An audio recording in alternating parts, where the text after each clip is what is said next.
পালকির সামনে গিয়ে যাবেন না, আর পালকির পাশেও যাবে না মায়েরা। কীর্তনের পেছনে হরে কৃষ্ণ, হে কীর্তনিয়া, কি করবো, কিঙ্কর আমার কোথায় যাচ্ছে?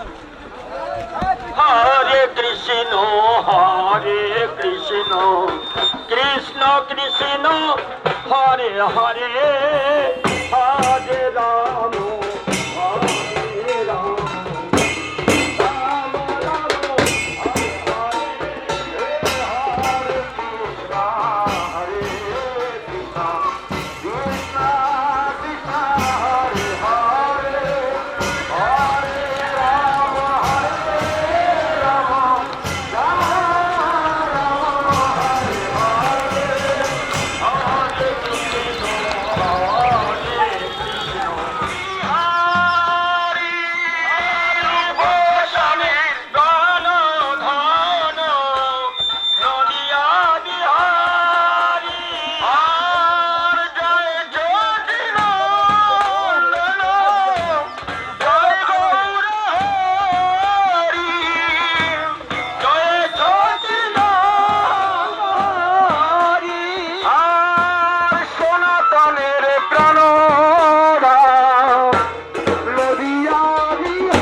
श्रीकृष्ण चैतन्य देव श्री राधा कृष्ण पादा सगन ललिता श्री विशाखा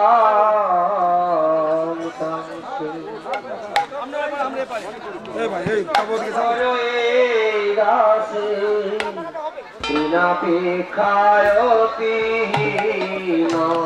गुरु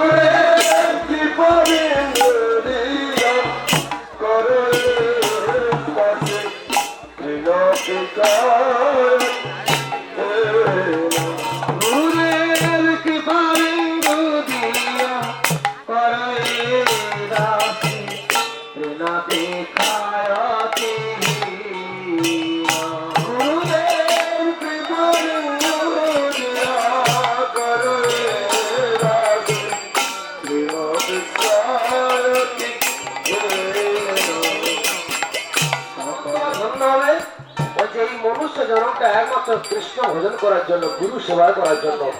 যে এই জনমটা তখনই ধন্য হবে যদি আমরা ভজন করি। বলছে কি আহার নিদ্রা ভয় বৈতরঞ্চ সমান মেতার পশুরে ধরে নাম। কিন্তু ধর্মই পেশার অধিক বিশেষ। আমি যেমন একটা মানুষ, একটা মৎস্য, একটা চেয়ারটা জীব, একটা মুরগি, একটা জীব, প্রত্যেকটা ব্যক্তি কি দীক্ষিত কি অদীক্ষিত সবাইকে সম্মান করতে হবে। তাই বোধ করতে বলছেন সকলে সম্মান করিতে সকলে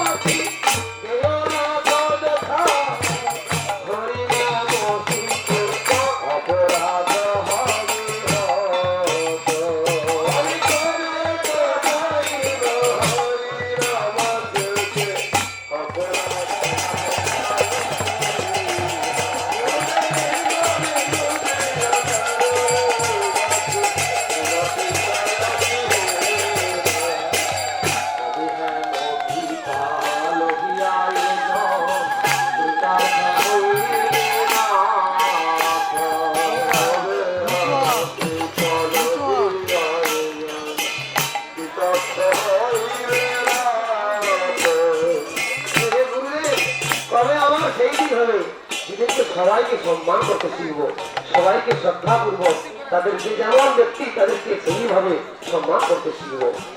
বলছে উত্তমে প্রণতি, উত্তমে শুশ্রূষা, মধ্যমে প্রণতি।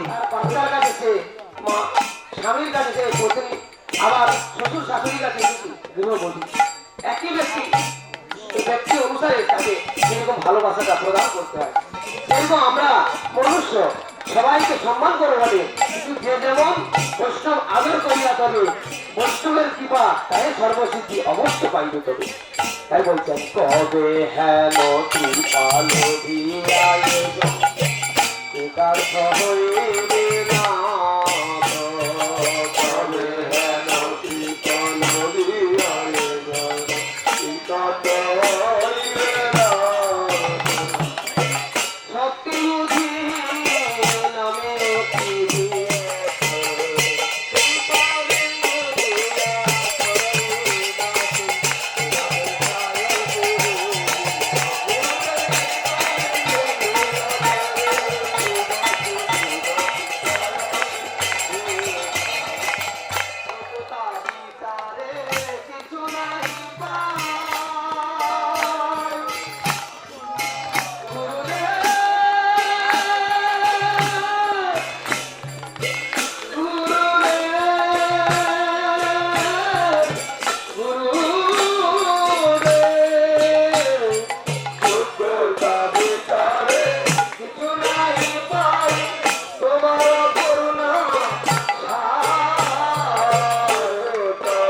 থাকতে হবে। কি ঘাসের থেকে নিচ হতে হবে। আমার গুরু মহারাজ বলছেন যে যেরকম ঘাসের উপরে কুট সুতো করে চলে গেলে ঘাস আবার উঠে দাঁড়িয়ে পড়ে, সে তাকে যে মারিয়েছে তাকে সে কিছু বলে না। ঘাসের থেকে আরো নিচ হতে হবে। ঘাস তো নিচ, তার থেকে আরো নিচ। গুরু মহারাজ বলছেন কেউ গায়ে থুতু দিয়ে দিলেও মনটা যেমন থাকবে, আর কেউ গলায় মালা পরালেও মনটাকে সমান থাকবে। থুতু দিয়ে দিচ্ছে, আবার আমি তাকে ঘুরে ঘন্টা কম তার থেকে ছিটছিট করে, কিন্তু তেলের যখন ড্রাম থেকে আমরা তেল করাবো একদম স্থির হবো। হরে রাম হরে রাম রাম রাম। বৈষ্ণব হইয়া সদা হবে নিরভিমান, আপনি নিরভিমানী অন্যে দিবে মান। অতএব তবেই সে বৈষ্ণব হতে পারে এবং তবে সে হরিনাম করতে পারবে। এ বলছে যোগ্যতা বিচারে কিছু নাই পাই, তোমার করুণা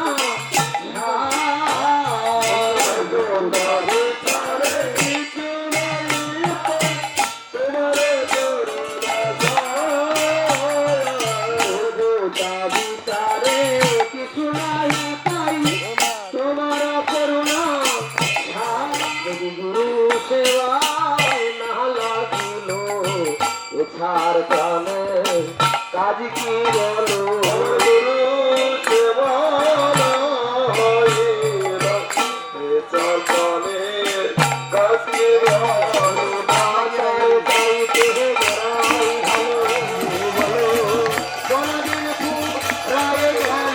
আর বা কবে আনন্দে হরি বলো, বেদানন্দে হরি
কি সঙ্গে আছে তার সব সঙ্গ হয়ে আমারে বসেছি সঙ্গে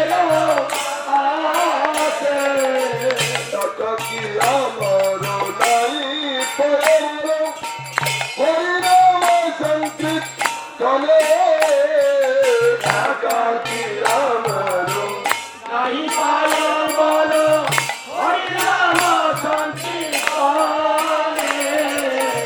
তুমি কৃপা করি শ্রোতবিন্দু দিয়া তুমি কৃপা করি শ্রোতবিন্দু দিয়া কেহ কৃষ্ণ নম আছে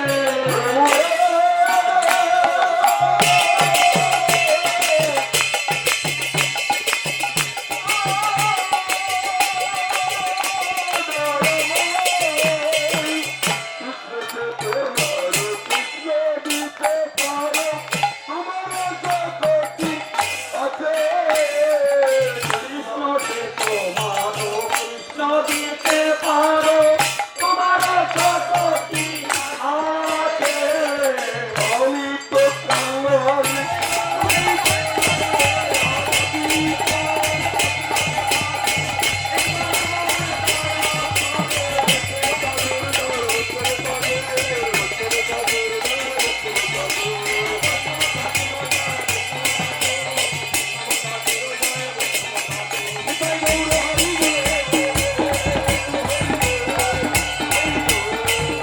ভক্তিবিনোদ ঠাকুর তিনি তার ভাব নয়নে সপ্তম গোস্বান পাচ্ছি তো তিনি তার ভাব নয়নে অপ্রাকৃত নব বৃন্দাবনময় নবদ্বীপ ধামে তিনি দর্শন করছেন এবং কীর্তন করছেন যে রাধা কুণ্ড তট কুঞ্জ কুটির রাধা কুণ্ডের তটে অপ্রাকৃত বৃন্দাবনের যে লীলা মহিমা কিভাবে তার সৌন্দর্য কিভাবে তার পরিবেশ সেই সম্বন্ধে তিনি প্রকাশ করছেন রাধা কুণ্ড তট কুঞ্জ কুটির আর গোবর্ধন পর্বত জামুনতীর সেই রাধা কুণ্ডের তট সেই রাধা কুণ্ডের তীরে গোবর্ধন পর্বত আছে এবং সেখানে যমুনাও আছে বৃন্দাবন ধামে তো বলছেন কুসুম সরভগ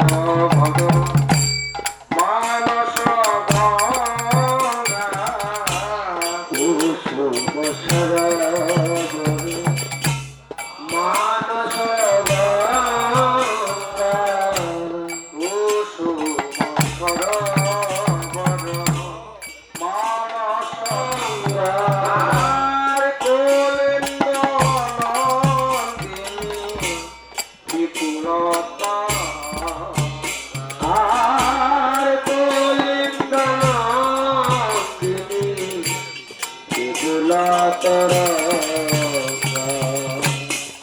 বৃন্দাবন ধামের সবটা কি নকল নাকি? এটা কি নকল? অনেকে গিয়ে বলে এটা কোথায় গঙ্গোত্রী, এটা কি যমুনোত্রী, এটা কি কেদারনাথ, এটা কি বদ্রীনাথ। আসলে তারা জানেন না বলে।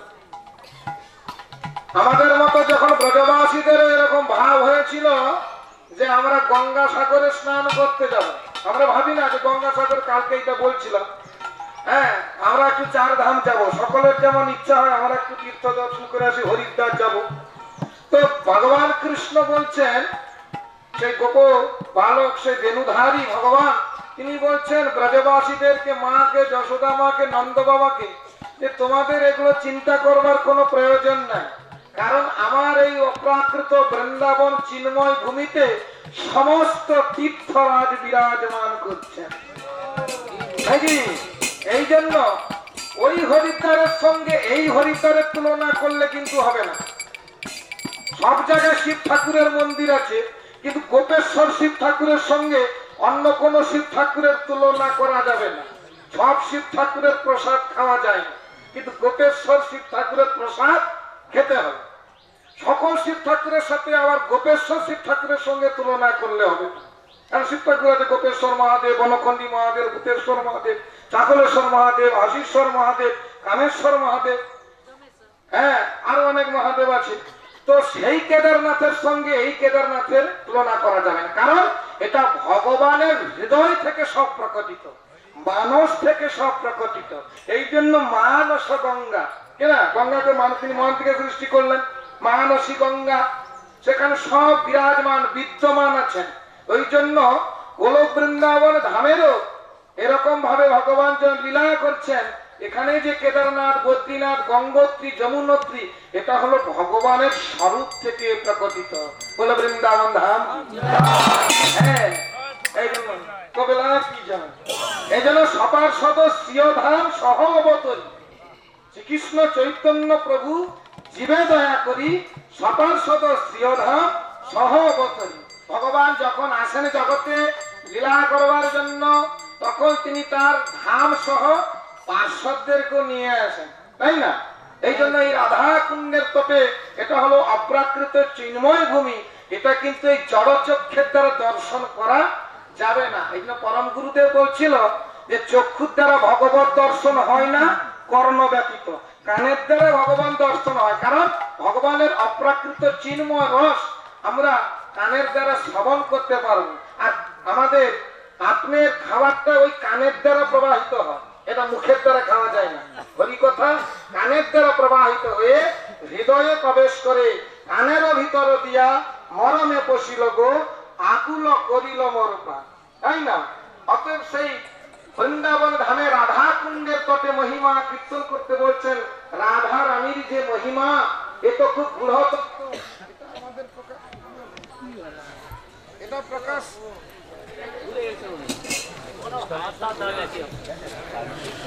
হরে কৃষ্ণ। কিন্তু রাধা রানীকে সৃষ্টি করেছেন, এই জন্য আরাধয়াস রাধা। হ্যাঁ, যিনি আরাধনা করবার জন্য ব্যস্ত, কার? ভগবান কৃষ্ণের। যখন তিনি গগ সংহিতাতে বলছেন, যখন কৃষ্ণের বামাঙ্গ থেকে রাধারানী সৃষ্টি হলেন, তো রাধারানী ছুটছেন। কোথায় ছুটছেন? পশ্চাৎ ধাবতী ধাবতী। কার পিছনে? কৃষ্ণ, ভগবান কৃষ্ণের পিছনে। কিসের জন্য ধাওয়া করছেন? না কৃষ্ণের সেবার জন্য, কৃষ্ণের প্রতি নিমিত্তর জন্য। ওই জন্য নাম হলো আরাধয়াস রাধা, যিনি আরাধনা করবার জন্য সর্বদা। যথা রাধা প্রিয়া বিষ্ণু তথা কুণ্ডং প্রিয়ং তথা সর্ব গোপেশু সেবৈকা বিষ্ণুর অত্যন্ত বল্লভা। সমস্ত ভক্তগণের মধ্যে শ্রেষ্ঠ কারা? ন তথা মে প্রিয়তম আত্মর জনীন শঙ্কর, ন চ শঙ্কর্ষণ। লক্ষ্মী আমার পদ সেবা করে কতক্ষণ? শেষ না, ন চ শঙ্কর্ষণ। শেষ নাগের উপরে আমি শুয়ে আছি, আমাকে দশবিধ রূপে সেবা করছে, তিনিও আমার প্রিয়। অদ্ভুত কথা, হ্যাঁ, অদ্ভুত কথা না? তারপরে কি বলছে? যে আত্মজনীন শঙ্কর, শঙ্করও আমার প্রিয় নয়। অদ্ভুত কথা, হ্যাঁ। ব্রহ্মা আমার প্রিয় নয়। তাহলে আপনার প্রিয় কে আছে বলুন? আপনার প্রিয় কে আছে? লক্ষ্মী আপনার প্রিয় নন, আপনার শেষনাগ আপনার প্রিয় নন, তাহলে কে প্রিয়তম আছে? বলছে যথা যথা গোপী জনাধিকাম। একমাত্র ব্রজবাসীরা, ব্রজ গোপিকাগণই একমাত্র শ্রেষ্ঠ, কারণ তারা কিছু জানে না। তাহলে গুরু মহারাজ বলতেন, গরুর ঘাস তো নেবে গো, তোমরা কি কৃষ্ণ নেবে গো। শুধু তাদের কৃষ্ণ ছাড়া কোনো কিছুই তারা চিন্তা করতেন না। বলছেন ব্রজগোপিকাগণের মধ্যে শ্রেষ্ঠ হলো কে? রাধারানী। আবার রাধারানীর থেকেও শ্রেষ্ঠ কি, কার কথা বলা হয়েছে? যথা রাধা প্রিয়া বিষ্ণু তথা কুণ্ডং প্রিয় তথা। রাধা রানীর থেকেও আমার অতীব প্রিয়, অতীব প্রিয় রাধা কুণ্ড তৎ। ওখানে সমাপ্ত। ভজন জগতের একদমে ওখানে শেষ করা হয়েছে, সমাপ্ত করা হয়েছে রাধা কুণ্ড তৎ। এখানে যে রাধা রানীর কুণ্ড, এটা কিন্তু সাধারণ কোনো বিচার করা যাবে না। যেমন বৃন্দাবনে রাধা কুণ্ড আছে, এখানেও তিনি ভক্তি সিদ্ধান্ত সরস্বতী গোস্বামী প্রভু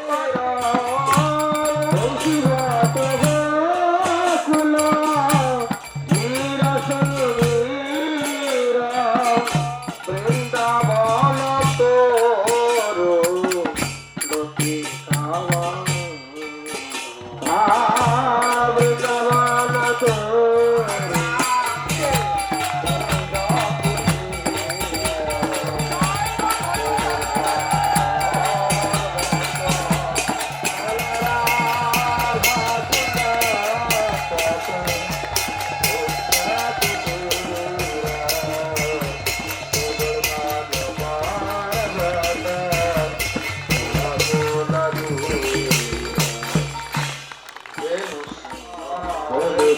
গোপদা চিহ্ন মেঘমালা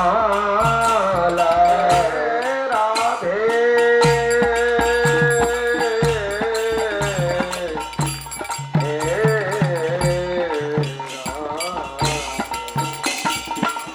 বেনু সিংহ পদ চিহ্ন মেঘমালা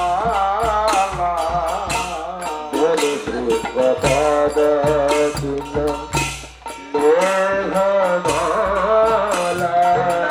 গেলে ভগবানের তো পুরো যে 84 কোষ ব্রজমণ্ডল সব জায়গায় ভগবানের পদ চিহ্ন আছে।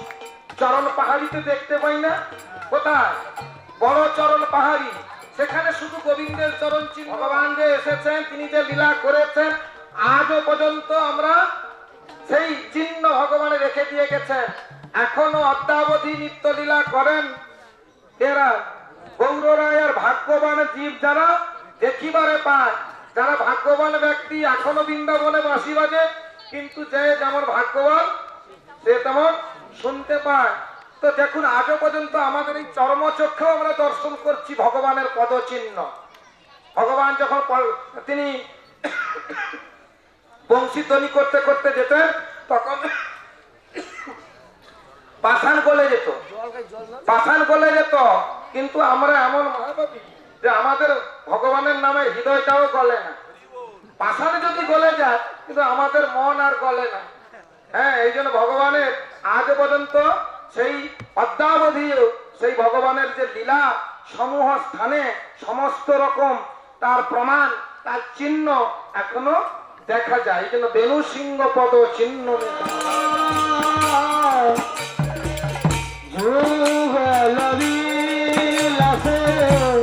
অনুকূলা জানি আর লীলা বিলাস অতি পক্ষমা লীলা বিলাস অতি পক্ষমা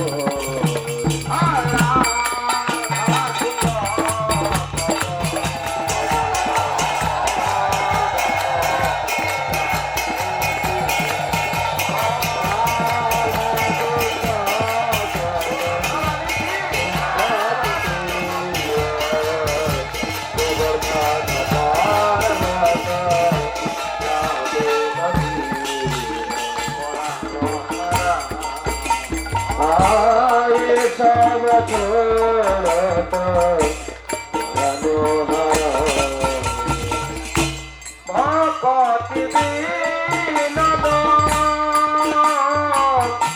কহে শুন কান, ভকতি বিনোদ কহে শুন কান, ভকতি বিনোদ কহে শুন কান, ভকতি বিনোদ কহে শুন কান।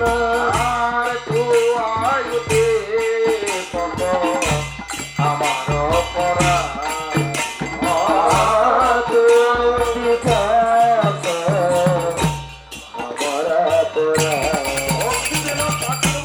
এসব ছেড়ে আমি কোথাও না যাও।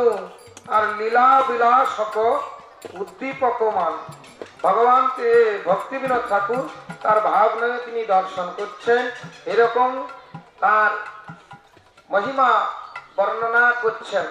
ভকতি বিনোদ কহে শুনো কেন, তুয়া উদ্দীপক আমারও পরানো।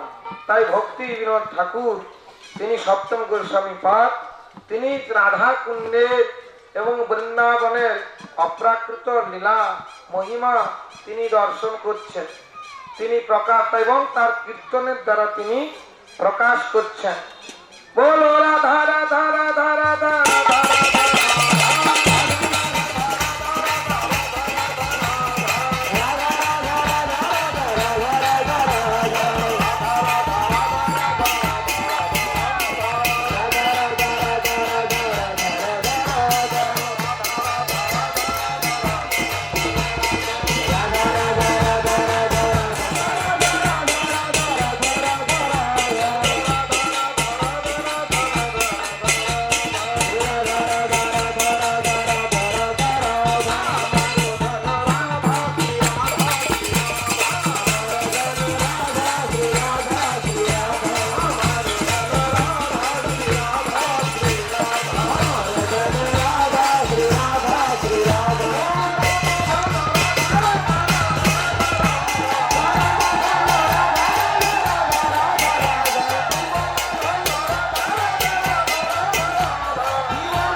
ভক্তবৎস চ কৃষ্ণ ভক্তি প্রদেদেবী সত্যবৎসয় নমো নমঃ মানসা কল্পতবৎস কৃপা সিন্ধু বয়েব চ পতিতানাং পাবনেভ্যো বৈষ্ণবেভ্যো নমো নমঃ।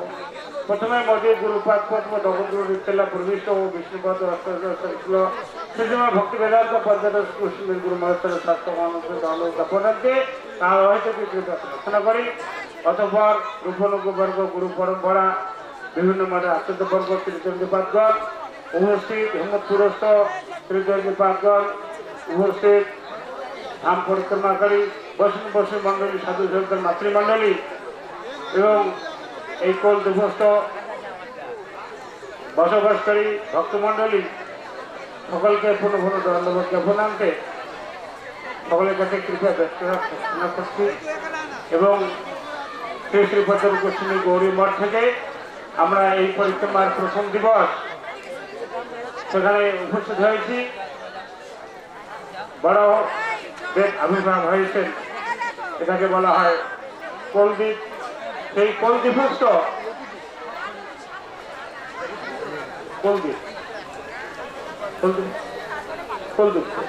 কোলদ্বীপস্থ বড়দেবের আবির্ভাব, সেখানে উপলা তটে আমরা উপস্থিত হয়েছি। বিজ্ঞাপন দেখুন মহারাজ, বিজ্ঞাপন আছে রাধারানীর রিসর্ট, রাধাকুণ্ড রিসর্ট, সেখানে বর্ণনায় শ্রবণ করা হলো। আমাদের গুরুভ্রাতা সন্ন্যাসীবৃন্দ আলোচনায় বললেন, কীর্তনে বললেন যে এখানে সব তীর্থ রয়েছে। এই হচ্ছে ভগবানের মানসিক যে স্থাপন, গঙ্গা যমুনা বিভিন্ন বদ্রিকা দ্বারকা গিরিধার গোধন সব তার মানুষেই সেখান থেকে প্রকাশ হয়ে অবস্থান করছে। তাই সেই সমস্ত আমরা পরিক্রমার সময় শুধু ভাবতে হবে না যে এখানে এই নয়টা দিন পরিক্রমা করছি, বৃন্দাবনে আনুমানিক রয়েছে, পুরীধামে রয়েছে, আমরা এখানে নবদ্বীপ ধাম পরিক্রমা করার যে সংকল্প করে একটা প্রথম জীবন পরিক্রমা করছি। এখানে আমাদের সব তীর্থই ভ্রমণ হচ্ছে, সব তীর্থ ভ্রমণের ফল, সব তীর্থস্থানের কুণ্ডে যে জল আমাদের স্পর্শ করলে মঙ্গল হয়, সেখানে তাদের কৃপা আশীর্বাদ আমরা প্রাপ্ত হতে পারি, সেটাই কিন্তু আমরা সহজেই পাচ্ছি। তাছাড়া আর একটা কথা, ভগবান বলেছেন আমি আমার ভক্তের হৃদয়ে থাকি। তাহলে ভক্তের হৃদয়ে যদি ভগবান থাকে তাহলে ভগবানের তো সব কিছুর মূল। তাহলে আমাদের সহজ সহজ ব্যাখ্যায় তারা বোঝাচ্ছেন যে ভক্ত সঙ্গে আমাদের সব কিছু সমাধান। সেই ভক্ত হচ্ছেন বৈষ্ণব, সেই বৈষ্ণব শ্রেষ্ঠ যারা রয়েছেন গুরুপাদ পদ্ম পরম্পরাগণ, তারাই এই নির্ণয় করে দেখেছেন যে ভক্তের হৃদয়ে যেহেতু ভগবান থাকে তাহলে ভক্তকে পরিক্রমা করলেও সবটা পরিক্রমা হয়ে যায়। তাছাড়া বৃন্দাদেবের মহিমায় বলেছেন সর্বোচ্চ লয়কার হন অধিবাস, তাহলে বৃন্দাদেবের পরিক্রমা করলেই সবটাই হয়ে যাচ্ছে। তাহলে অন্ধ যারা পঙ্গু ইত্যাদি তাদের জন্য সুব্যবস্থায় নির্ণয় করে দিলেন। তাছাড়াও আমাদের যেটা বহির্জগতের প্রকাশ, সে প্রকাশ আমাদের দর্শন করতে গিয়া বিভিন্ন ধামে যেতে হয়, এও বর্ণনা রেখেছে। বিষ্ণু পাদপদ্ম বৃন্দাবনে গেলে দেখা যায় কোথায় ভগবানের পাদপদ্ম শিলায় শিলায় সেই গলিয়া ভগবানের পাদপদ্মের চিহ্ন রেখেছে। পিচ্ছিল পাহাড়, চরণ পাহাড়, মহাপ্রভুর যেখানে প্রণাম করেছিলেন সেখানে পাথর গলে মহাপ্রভুর চিহ্নটা ওখানে রেখেছে। তাই এটা হচ্ছে আমাদের এই জড়জগৎ প্রকাশ্য দর্শন তারা এখানে স্থাপন করলেন। কাজেই এই ধাম সামান্য পরিক্রমা আমরা ভাবতে পারি না। এখানে সুন্দর বর্ণনা আমরা বুঝতেছি যে সাধু সঙ্গে যেটাই আমরা করছি, যেমন চৈতন্য মহাপ্রভু বলেছেন যে এই জগতে এসে আমি যা করছি যা করাচ্ছি তাহাই বেদ। তাহলে এই জন্য গৌড়ীয় পন্থায় অবলম্বনকারী শ্রীল ভক্তিবিনোদ ঠাকুরের ধারায় যারা বিশেষ বিশ্বাসী, তারা নিঃসন্দেহে চৈতন্য মহাগুরুর কৃপায় তারা অবশ্যই সেই ভগবত ধাম প্রাপ্তি হওয়া খুব সহজ করে দিলেন। তাদের এখানে আমাদের শ্রীল ভক্তিবিনোদ ঠাকুর কীর্তন গিয়েছেন যে বৈষ্ণবী বিনা ভব পারাবার হইবারে নারে ভক্তি হইবারে পায়। তাহলে এই যে বৈষ্ণব চরণ বিনা কোনো পন্থা নির্ণয় করে দিলেন না। সেই ভক্তিবিনোদ ঠাকুরের ধারা বলতে আমরা অনেক সময় আলোচনা শুনছি করছিও যে মায়াপুর অন্তর্দ্বীপে যে মহাপ্রভুর স্থান আবির্ভাবের স্থান যে পন্থা অবলম্বন করিয়ে চলছে, এটাই হচ্ছে আমাদের সুসিদ্ধান্ত স্থাপন ব্যবস্থা। এই ব্যবস্থাকে ডিঙিয়া আর কিভাবে আমাদের সেই ভগবত ধাম গতি লাভ হতে পারে, এটা বিশেষ করিয়া না বলাই ভালো। কাজেই এই ভক্তিবিনোদ ঠাকুর ধারাকে অবলম্বন করিয়া পত্র স্থানে যারা তৃতীয় রয়েছেন, বৈষ্ণবী মন্ডলী রয়েছেন, ভক্তমন্ডলী রয়েছেন, এই বিষয়তে আমরা এই পরিক্রমায় থাকবো। সকলের কাছে এটাই নিবেদন রেখে এতটুকু আলোচনা করে এখানে সমাপ্ত করছি। হরে কৃষ্ণ বান্তা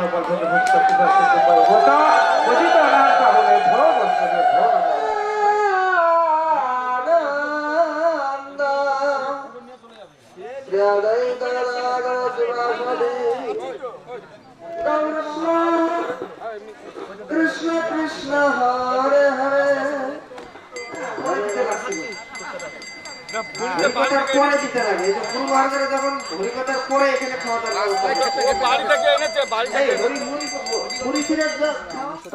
গোস্বামী গুরু মহারাজের কৃপা আশীর্বাদে আমরা যে স্থানটি এসে উপস্থিত হয়েছি সেই স্থানটির নাম হলো রাধাকুণ্ড তট। আচ্ছা, রাধারানী কি বস্তু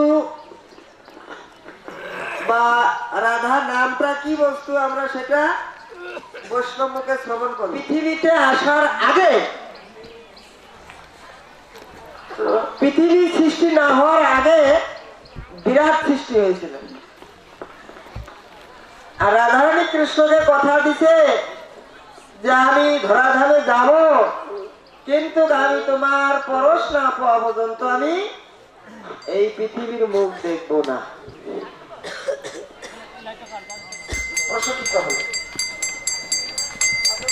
আর বিশ্বভানু মহারাজ তিনি একদিন গোচারণে গিয়েছিলেন। গোচারণ করতে করতে করতে করতে দেখি কি সুন্দর একটা মেয়ে পদ্ম ফুলের উপরে এসে বটে, কিন্তু আমি তোমার পরশ না পাওয়া পর্যন্ত আমি পৃথিবীর মুখ দেখবো না। তখন বিশ্বভানু মহারাজ যখন বাড়িতে নিয়ে আসলেন, আনিয়ে রাধারানীর সেবা শুশ্রূষা করেন। রাধারানী দেখতে কত সুন্দর, হ্যাঁ কত সুন্দর লাগে না, ভালো লাগে না? হ্যাঁ বলুন আপনারা, আমি পৃথিবীর মুখ দেখবো না। আর কৃষ্ণও বলছেন যে ভক্তের অধিক ভগবান। তখন রাধারানী ওই বিশ্বভানু মহারাজ আস্তে আস্তে আস্তে আস্তে যখন বাচ্চাটাকে লালন পালন করতে একটু বড় হয়ে গেলেন একটু, তখন মা যশোদা তোমার হাতে দিয়ে দিছি গো, তুমি সাধনায় করছো দাবি, সেটা রাখুনার কায়দা আমি দেই নাই তোমায় চাবি। তার মানে রাধা কৃষ্ণ, রাধারানী বলছেন যে আমি কৃষ্ণ যুক্ত। এই যেমন হরে কৃষ্ণ কৃষ্ণ কৃষ্ণ হরে হরে, হরে রাম রাম রাম হরে হরে। হরেটা হলো রাধা, কাকে হরণ করে? কৃষ্ণকে হরণ করে। হ্যাঁ না আগে কৃষ্ণ কৃষ্ণ কয়, না আগে রাধা রাধা কয়। ওই জন্য কৃষ্ণ নামটা, কৃষ্ণ নাম মধুময় হয় রাধা গুণের প্রেমে, তবে রাধা রাধা বলে সবাই মধুর বৃন্দাবনে নিতাই এই জন্য রাধা নাম বলছেন সর্বশ্রেষ্ঠ মধুর নাম। তাহলে আমরা এই রাধাকুণ্ডের তটে আমরা এসেছি, ওই চিরামুড়ি খেলে কি সংসার চলবে? হ্যাঁ, রাধা নামের প্রেম আস্বাদিত করতে হবে। এই জন্য রাধারানী সাধারণ বস্তু নয়। ভজনের মধ্যে সর্বশ্রেষ্ঠ নববিধা ভক্তি, কৃষ্ণ প্রেম, কৃষ্ণ দিলে ধরে মহাশক্তি, তার মধ্যে সর্বশ্রেষ্ঠ সাধু নাম সংকীর্তন, আর নিরপরাধে নাম নিলে পায় শ্রীকৃষ্ণ প্রেম। এই জন্য রাধারানী কৃপাটা আমরা লাভ করে আমরা এখন বিদ্যানগরে যাও না, এই জন্য বৈষ্ণব সঙ্গে ঋতুরাজকে বসন্ত আর ঋতুর রানী শরৎ। হ্যাঁ? তা বসন্ত তিনি হচ্ছে রাজা। তা সমস্ত ঋতুগণ যখন মহাপ্রভু আসে নাই, তাই বসন্ত ঋতুর কাছে এসছেন। প্রভু আপনি তো ভাগ্যবান, এই আপনার এই নবদ্বীপ ধামে কিছুদিন পরে মহাপ্রভু অবতীর্ণ হবেন। তা মহাপ্রভু অবতীর্ণ হলে আপনি তো আরো সুন্দর হবেন। দেখুন সমস্ত জায়গায় কিন্তু ঋতু আছে, কিন্তু ধামের যে পরিবেশ, এইরকম পরিবেশ কি অন্যান্য জায়গায় দেখতে পাওয়া যায়? প্রতি জায়গায় সূর্য উঠে, প্রতি জায়গায় হাওয়া বয়, প্রত্যেক জায়গায় জল, কিন্তু ধামের মধ্যে এই ঋতুগণ একদম তারা পরিপূর্ণ রূপে এখানে বিরাজ করছেন। আর আনন্দিত সহকারে এরা সবাই গৌর হরির বন্দনা করছিলেন। বলো শ্রী সচিনন্দন গৌর হরি কি। সেই ঋতুরাজ বসন্ত সমস্ত ঋতুগুলাকে নিয়ে ভজন করেছিলেন এখানে। এই জন্য এই দ্বীপের নাম কি হয়েছে? ঋতু দ্বীপ। আর এই গ্রামের নাম কি? কোবালা। কোবালা মানে কি? কে সেই বালা। কোবালা মানে কে সেই বালা। বালা মানে কি? মেয়ের অনেক রকম নাম হয়, নারী হয়, কন্যা হয়, সীতা হয়, বালা। তো সেই কে সেই বালা? কে বলুন তো? বালা বলতে আমরা যত নারী শক্তি, আমরা নিজেরা যে পুরুষ বলছি, আমরা কেউ পুরুষ নয়। আমরা সবাই প্রকৃতির সঙ্গে মিলন করার চেষ্টা করছি, কিন্তু প্রকৃতির সঙ্গে প্রকৃতির কখনো মিলন হয় না, এতে বিপরীত ঘটনা হয়। তাহলে কি হয়? শান্তি কখনোই হয় না, এতে অশান্তি আগুন জ্বলে ওঠে। এই জন্য প্রকৃতির সঙ্গে পুরুষের মিলন হওয়ার জন্য মহাপ্রভু সেই ভজন শিক্ষা দিয়েছেন। বলছে পুরুষকে একলা কৃষ্ণ, আর আমরা সবাই প্রকৃতি। তো সে কে সেই বলা? সকল প্রকৃতির মধ্যে সর্বশ্রেষ্ঠ ঈশ্বরীকে শ্রীমতী রাধা ঠাকুরানী। তিনি যেই রাধা সেই কৃষ্ণ, কিন্তু তিনি রাধা রানীকে সৃষ্টি করেছেন কেন? এই লীলারস আস্বাদন করার জন্য। রাধা কৃষ্ণ মিলিত স্বরূপত একই, কিন্তু লীলারস আস্বাদিতে ধরে দুই। আমরা মনে করছি রাধা আলাদা কৃষ্ণ আলাদা, কিন্তু না, কৃষ্ণই একই আত্মা, দুই দেহ। আত্মার একটা, কিন্তু ধরছে কয়জন দেহ? দুটো দেহ। এই রাধা ঠাকুরানী তিনি সেই বৃন্দাবন ধামে যে মহারাজ বলে গেলেন, সেই গোলকে তো স্বরূপে তিনি নিত্যকাল গোবিন্দের কাছে থাকেন। তো তিনি এসেছিলেন ভগবানের ইচ্ছা অনুসারে, ভগবানের আজ্ঞা অনুসারে, ভগবান লীলা করার জন্য তিনি এই তারপরে এসেছিলেন। তো তার সঙ্গে রাধা ঠাকুরানী এসেছিলেন। তো সেই দাপরের কৃষ্ণ আবার যখন গৌর হরি হয়ে এলেন, তো তিনি সব পার্শ্বদকে সঙ্গে নিয়ে এই স্থানে তিনি এসেছিলেন। আর এইটাকে তিনি বলেছিলেন, মহাপ্রভু ওখানে গিয়ে যেরকম বলেছিল যে এটা হচ্ছে গৌরী ক্ষেত নয়, এটা কালী ক্ষেত না কুণ্ড, আর গৌরী ক্ষেতের জল যে মাথায় নিয়ে বলছে এটা হচ্ছে কি রাধা কুণ্ড। আবার মহাপ্রভু তিনি এখানে বিশাখার কুঞ্জ, চিত্রার কুঞ্জ, সকল অষ্টসখী মঞ্জুরিগণের কুঞ্জ আছে, সেইরকম এখানেও সকল সখীগণ কুঞ্জ করে আছে। সেইরকম ভাব নয়নে আমাদের দর্শন করতে হবে। আর এরা সবাই মুনি ঋষিগণ, তপস্বীগণ বৃন্দাবনে এরা সবাই ভোজন করছে। এখানে ধামে গেলে কোনো বৃক্ষের লতা পাতা ছিটতে নেই, এরা সব মাথা নিচু করে রাধারানীর চরণ বন্দনা করছে। বলুন এটা সেই রাধা কুণ্ড। বলো শ্রী রাধা কুণ্ড ধাম কি, শ্রী শ্যাম কুণ্ড ধাম কি, শ্রী গিরিরাজ গোবর্ধন মহারাজ কি। তো এই রাধা কুণ্ড আপনারা জানেন কিভাবে সৃষ্টি হয়েছিল। ভগবান শ্রীকৃষ্ণ একদিন গোচারণে গেছিলেন, আর কংস একজন অসুরকে পাঠিয়েছিল। সেই অসুরের নাম কি বলুন তো? অরিষ্টাসুর। সে বেটা ষাঁড়, বিশাল ষাঁড়। সে এসে কি করছে, ওই সখাদের মধ্যে এসে গুতাগুতি করছে, সিং দিয়ে গুতাগুতি করছে। হ্যাঁ, কখনো ওই পা দিয়ে তার ঘুর দিয়ে ঘোড়া চুরিত করছে, আর পিছন দিয়ে লাথি মারছে। তো এত ভালো অত্যাচার করছে, ব্রজে গোটা উৎপাত করা শুরু করে দিচ্ছে। আর আস্তে আস্তে কোথায় এলো? সেই রাধা কুণ্ডের কাছে সেই অরিষ্টাসুর এসে হাজির হলো।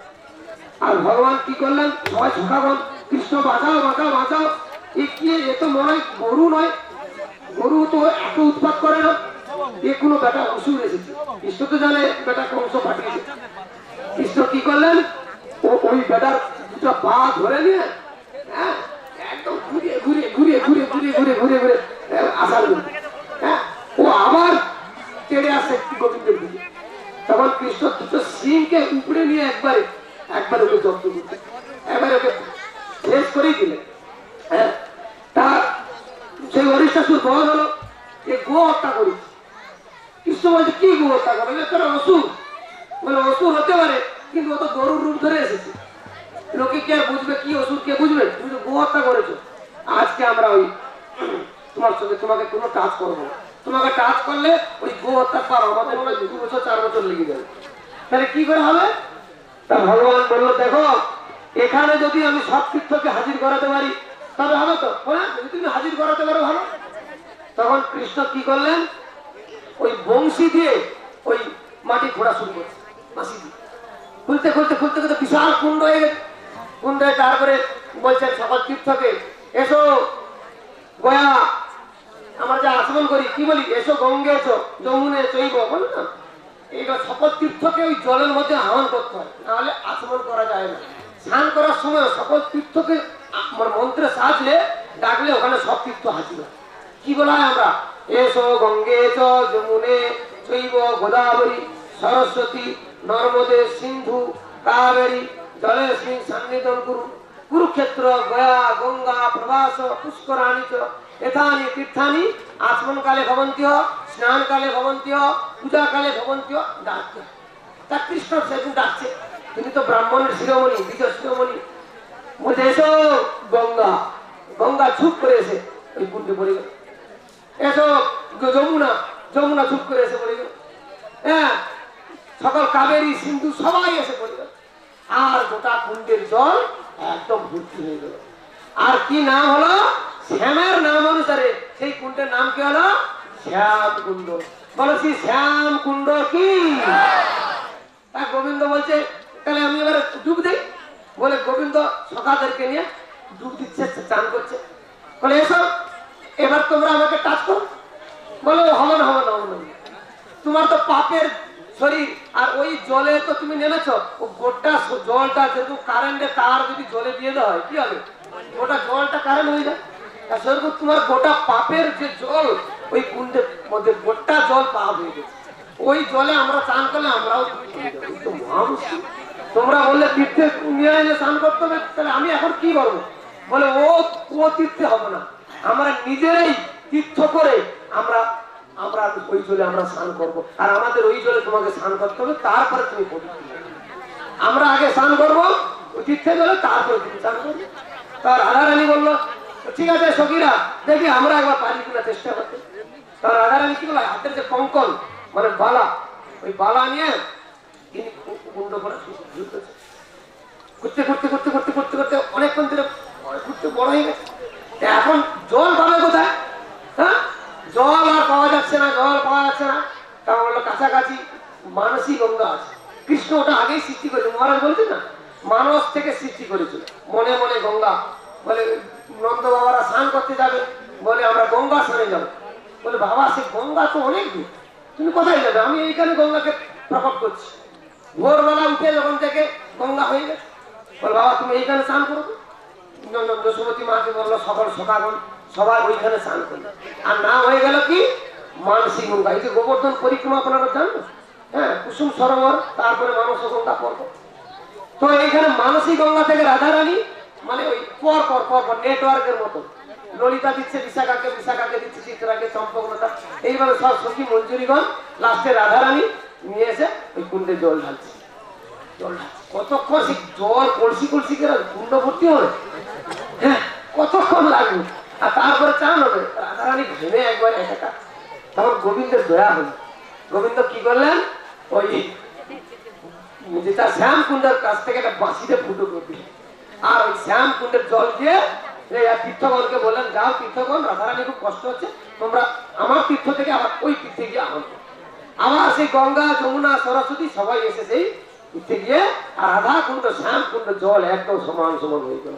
বলো শ্রী রাধা কুণ্ড ধাম কি। আর তারপরে রাধারানী এবং সখীগণ সহ ভগবান শ্রীকৃষ্ণ বিহার করলেন। তো এই দেখেন শ্যাম কুণ্ডের জলটা ওই শ্যামের মতন একটু নিলাম, আর রাধা কুণ্ডের জলটা একদম স্বচ্ছ। বলছে বৈকুণ্ঠ থেকে শ্রেষ্ঠ হচ্ছে মথুরাপুরী, তার মধ্যে শ্রেষ্ঠ হচ্ছে কি গোবর্ধনপুরী। গোবর্ধনে যাহা কইল মথুরা থেকে বিশেষ বৃন্দাবন, বৃন্দাবন থেকে শ্রেষ্ঠ হচ্ছে গোবর্ধন শৈল। হ্যাঁ গোবর্ধনের মধ্যে শ্রেষ্ঠ কি হচ্ছে রাধা কুণ্ড ধাম। গোবর্ধনের মধ্যে শ্রেষ্ঠ কি? রাধা কুণ্ড ধাম। ভজনের মধ্যে শ্রেষ্ঠ সেই রাধা কুণ্ড। তা আমরা যদি সেই রাধা কুণ্ডেতে গিয়ে আমরা এখানে প্রত্যেকে আপনারা একটু টাচ করবেন জলকে, রাধারানী কৃপা পাবেন, শ্যামকুণ্ড জল কিনে করবেন। তাই সেই রাধা কুণ্ডে আমাদের সবাইকে যেতে হবে। মনে মনে প্রত্যেক দিন আমরা যদি না বৃন্দাবন যেতে পারি, মনে মনে ভগবানকে প্রণাম করে আমরা এখন চলে যাব সেই অবিদ্যা হরণের স্থান, সেই বিদ্যানগর, যেখানে সার্বভৌম ভট্টাচার্য প্রভু ওখানে বিদ্যা করেছিলেন, ওনার বাড়ি ছিলেন। তারপরে মহাপ্রভু বিদ্যা অর্জন করেছেন, বড় বড় মুনি ঋষিগণ সেখানে বিদ্যা অর্জন করেছেন। ওখানে গেলেও আমাদের এই অবিদ্যা হরণ হয়ে আমরা কৃষ্ণ ভক্তি লাভ করতে পারবো। বলো শ্রীমতী রাধা ঠাকুরানী কি, শ্রী বৃন্দাবন বিহারী লাল কি, শ্রী রাধা কুণ্ড ধাম কি, জয় সখা সখীগণ কি, জয় শ্রী পর্যটক গোস্বামী গৌড় মঠ কি, জয় জয় গীতাই গৌর প্রেমানন্দে। হরি হরি হরে কৃষ্ণ। হরে কৃষ্ণ। তাহলে আমাদের পরম্পরাগণের মধ্যে এইরকম তত্ত্ব অনেক রয়েছে। তিনি ছিলেন কমলা মঞ্জুরি, ছিলেন গৌরকিশোর মহারাজ, তিনি ছিলেন প্রমোদ মঞ্জুরি, ছিলেন ভক্তি সিদ্ধার্থ সরস্বতী গোস্বামী ঠাকুর, তিনি ছিলেন নয়ন মঞ্জুরি। এবার সেখান থেকে আসলে আমাদের শ্রী দেবানন্দ গৌড়ীয় মঠ প্রতিষ্ঠা করলেন। তিনি ভিটিয়েছিলেন না বিনোদ মঞ্জুরি। তাহলে আমরা এখানে বিনোদ মঞ্জুরি ধারার অনুগত। তাহলে এই বিনোদ মঞ্জুরি মানলে, কেশব গোস্বামী পরম্পরা মহারাজকে মানলে সবকে মান্য হল। এবার শ্রীল বর্মন মহারাজকে মানলে সবটাই মান্য হল। শ্রীল পদ্ম গোস্বামী মহারাজকে মান্য করলে সবটাই মান্য হল। তাহলে বাদ করলেন কোথায়? এই তো ধারায় তারা প্রত্যক্ষ করেছেন। যে গ্রন্থ নিয়ে আমরা তিথি নক্ষত্র ইত্যাদি পালন করব, পঞ্জিকা, সেখানে রয়েছে 3টা বর্ষ বিশেষভাবে উল্লেখিত, বঙ্গাব্দ, খ্রিস্টাব্দ, গৌরাব্দ। তাহলে 3 অব্দের মধ্যে কোন অব্দ কাদের পালনীয় কি সংক্রাম করিয়ে দিলেন। আর সেই ধারায় তারা বুঝিবার অধ্যক্ষ সেখানে ওই বিনোদ মঞ্জুরি এই জগতে চৈতন্য পঞ্জিকা ধারা বিনোদ বিহারীর যে মত, ভক্তনাথ ঠাকুর বিহারী যে মত পোষণ করেছেন, গৌরব্দ, মাস, তিথি, বর্ষ বা যোগ্য হইয়া তারা কিন্তু সহজই আবার স্মার্ত পথ অবলম্বন করিয়া নরকের পথ প্রশস্ত করিতেছে। ধর্মসিদ্ধি তারা ঘোষিত করে দিচ্ছেন না।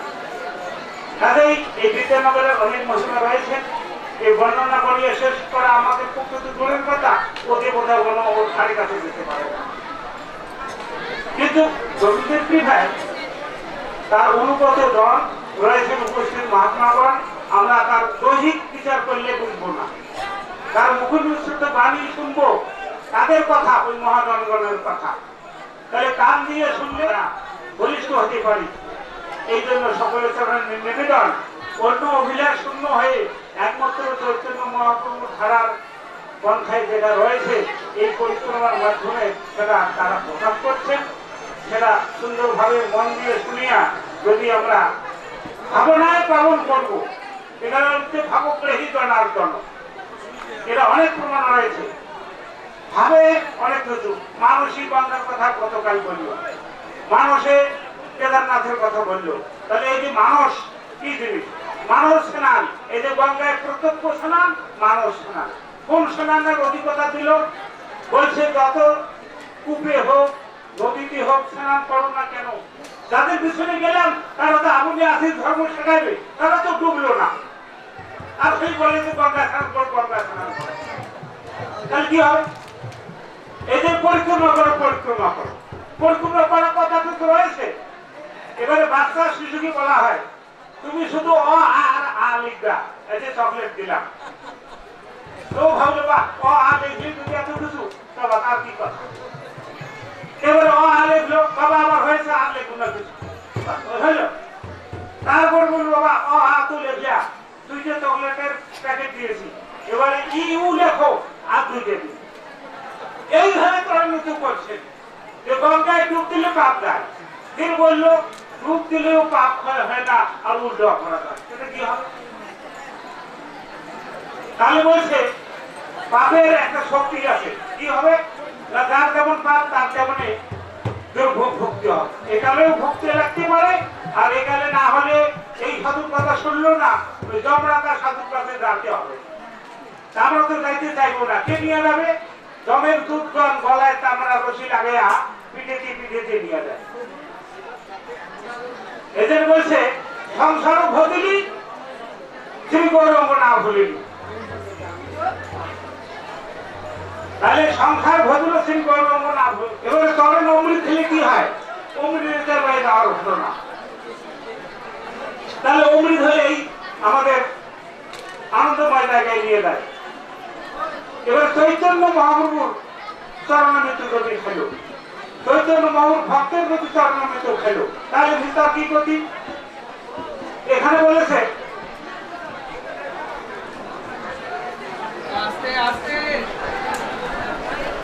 যিনি গৌরঙ্গের কথা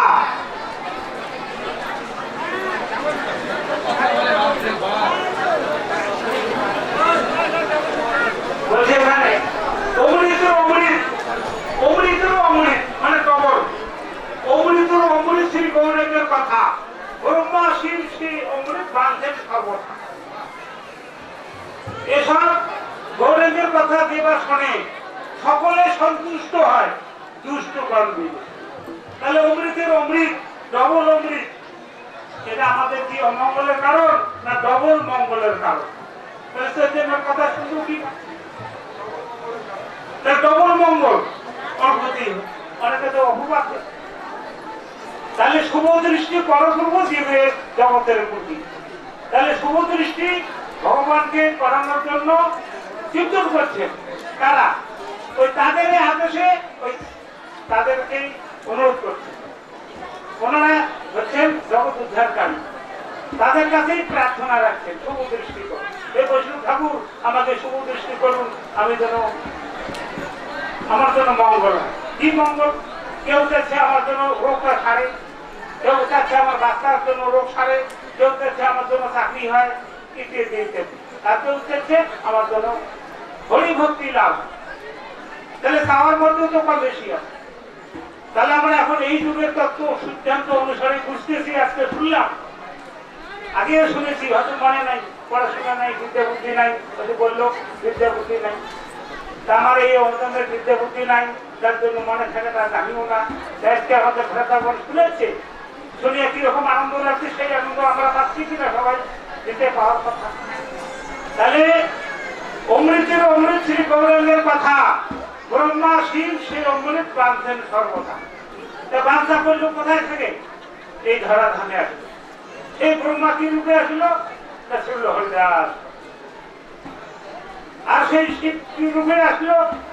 অদ্বৈত পূর্ব। তাহলে এই তত্ত্ব রয়েছে। এই তত্ত্ব কারা স্থাপন করছেন? ওই গৌরীগণ। তাহলে অগৌরীগণ কি এমনি মাথা থামায় না? থামায়। তাহলে ক্রমান্বয়ে ধর্ম দিল। সত্যতে ছিল বিষ্ণু আরাধনা, চতুর্ভুজ। দ্বিভুজ রাম উপাসনা।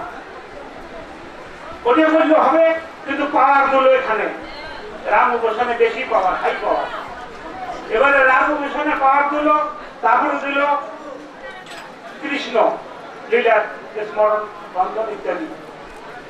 এখানে আসলো আবার হাই পাওয়ার।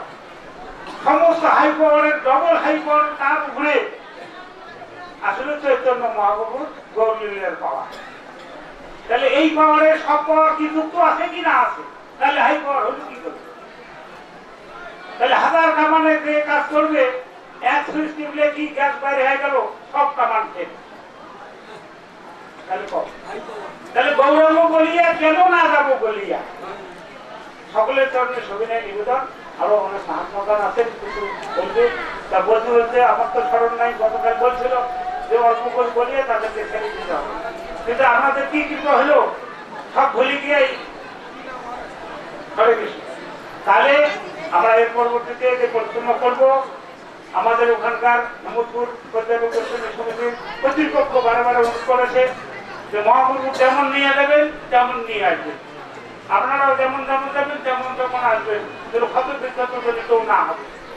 এই সুষ্ঠুভাবে আমরা যেন সেই পরিক্রমা সম্পন্ন করতে পারি। এই বর্ণের সকলকে কোনো কোনো অনন্তগুলি ধন্যবাদ জ্ঞাপনার্থে সকলের কাছে আশীর্বাদ প্রার্থনা করছি। এই অধমের বিদ্যা বুদ্ধি কিছু নেই, ভুল ত্রুটি হলে নিশ্চয় ক্ষমা করবেন। হরে কৃষ্ণ বান্তা পরবর্তী ভবিষ্যতে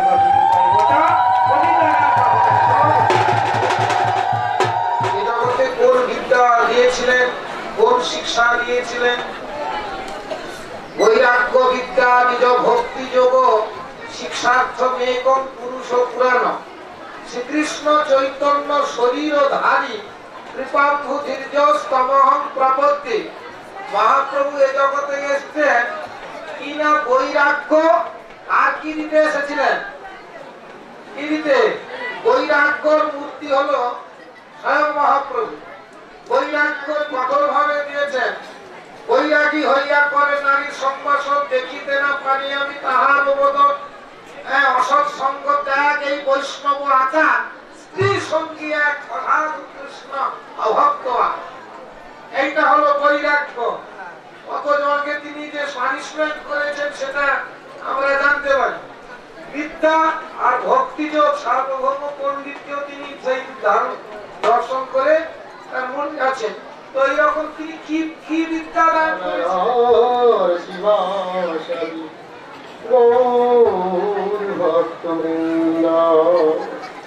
হরে কৃষ্ণ কৃষ্ণ কৃষ্ণ হরে হরে, হরে রাম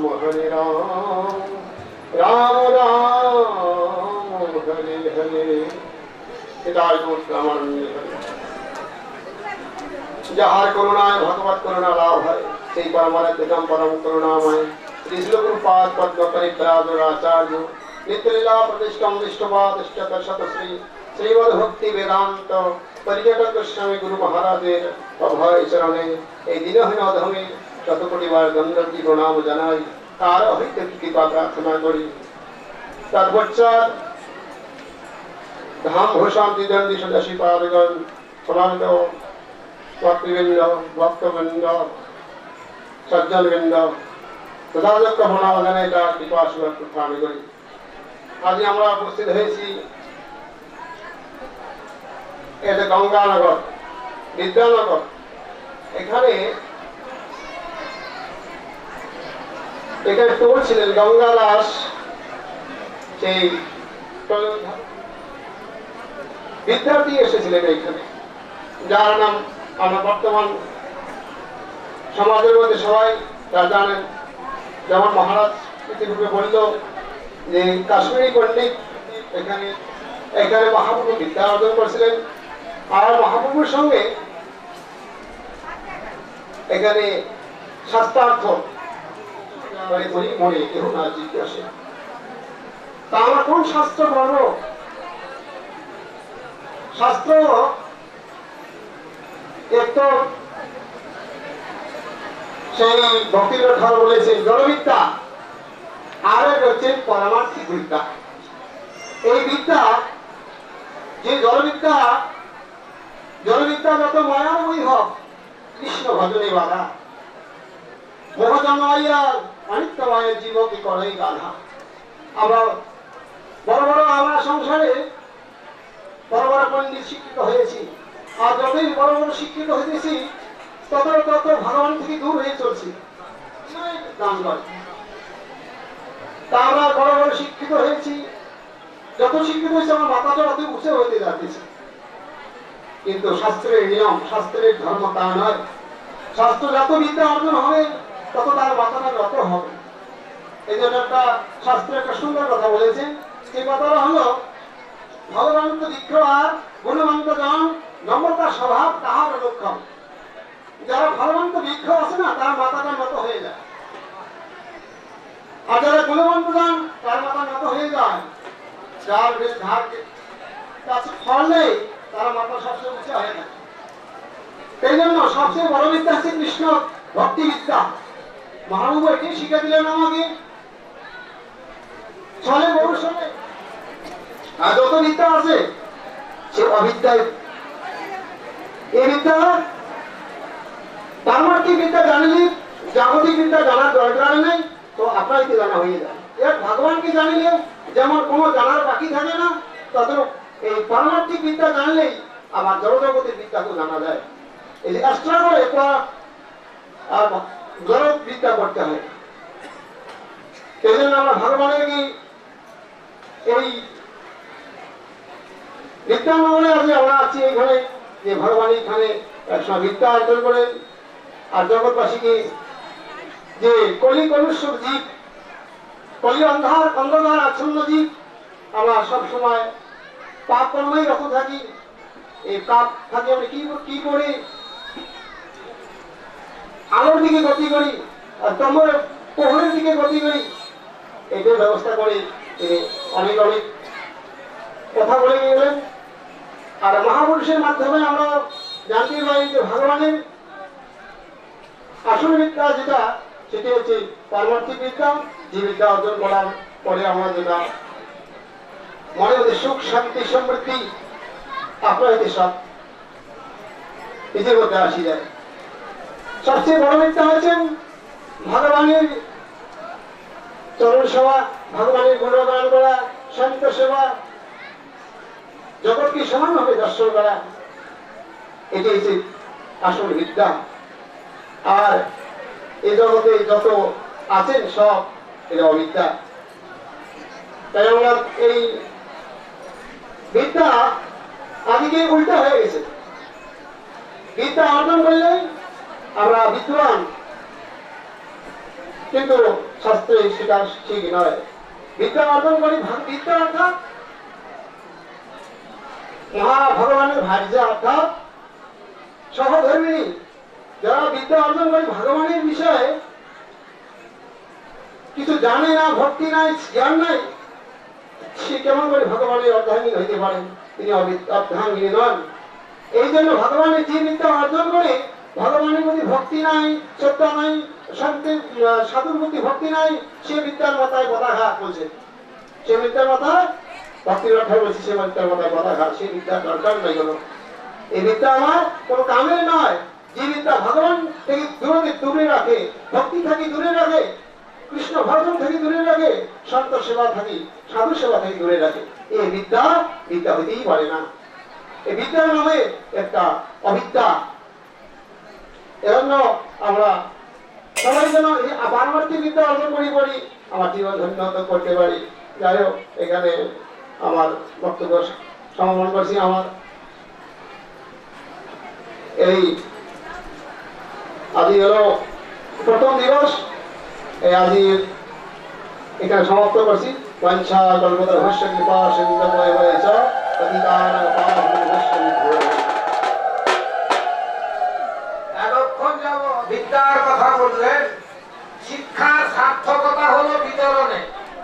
বিদ্যা হলো বিতরণ করতে হয়। তাই মহাপ্রভু সেই বিদ্যা জগৎকে বিতরণ করছেন, দান করেছেন। প্রথমে তিনি বললেন ফলবন্ত বৃক্ষ আর গুণবন্ত জন, নম্রতা সে তাহার স্বভাব অনুক্ষণ। ভরা কলসি কোনোদিন আওয়াজ করে না। দেখবেন ভরা কলসিতে যদি এরকম মারেন না, আওয়াজ করবে না, কিন্তু খালি কলসিতে দেখবেন চ্যাং চ্যাং শব্দ হবে নাকি, তাই না? আমরা ছোটবেলায় একটা করতাম, বলছে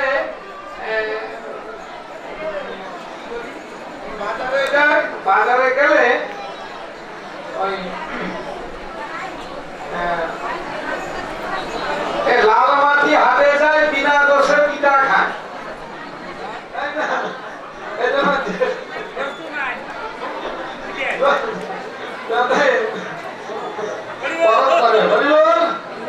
এখানে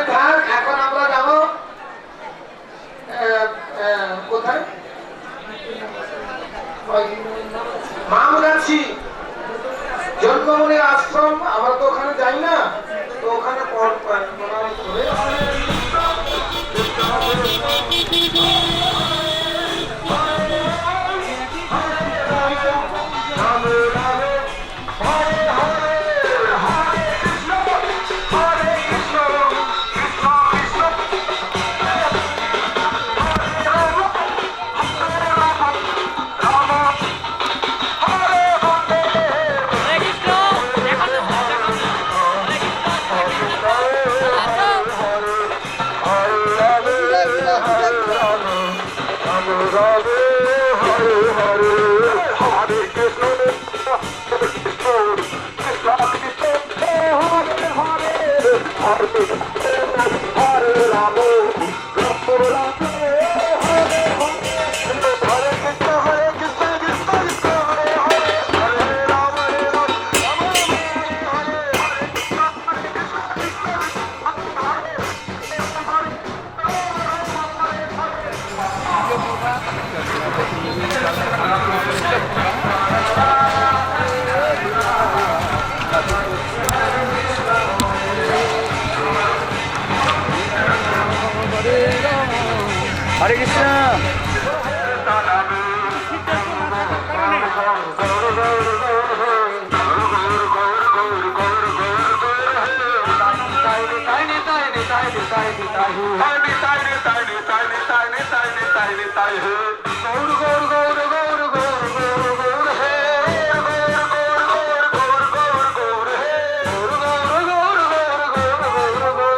জয় গৌর গৌর গৌর হরে তাই গৌরাঙ্গ জয় নিতাই গৌরাঙ্গ তাই হে জয় গৌর হরি তাই গৌরাঙ্গ জয় গৌর নগর ভ্রমণে যায় গোরা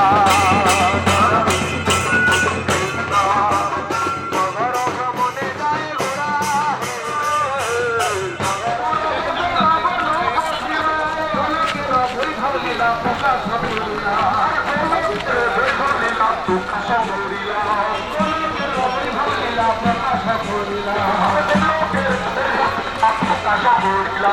বাসুদেব ঘোষ বলে করি জোড়া বাসুদেব ঘোষ বলে করি জোড়া বাসুদেব ঘোষ বলে করি জোড়া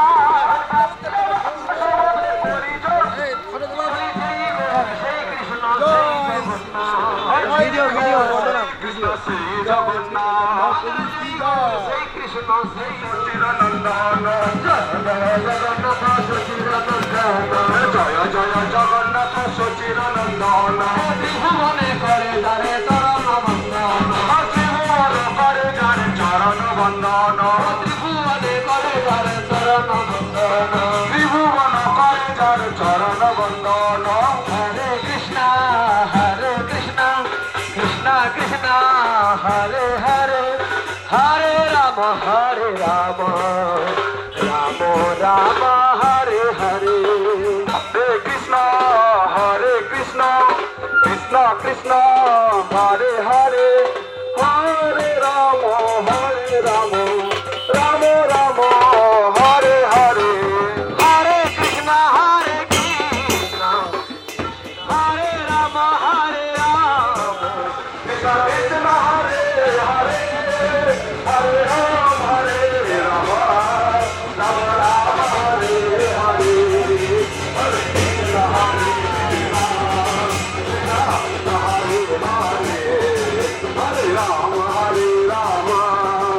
রাম রাম হরে হরে হরে কৃষ্ণ কৃষ্ণ কৃষ্ণ হরে হরে হরে রাম রাম রাম হরে হরে হরে কৃষ্ণ কৃষ্ণ কৃষ্ণ হরে হরে হরে রাম। পর্যটক গোস্বামী গৌরীয় মঠ হইতে এসেছেন।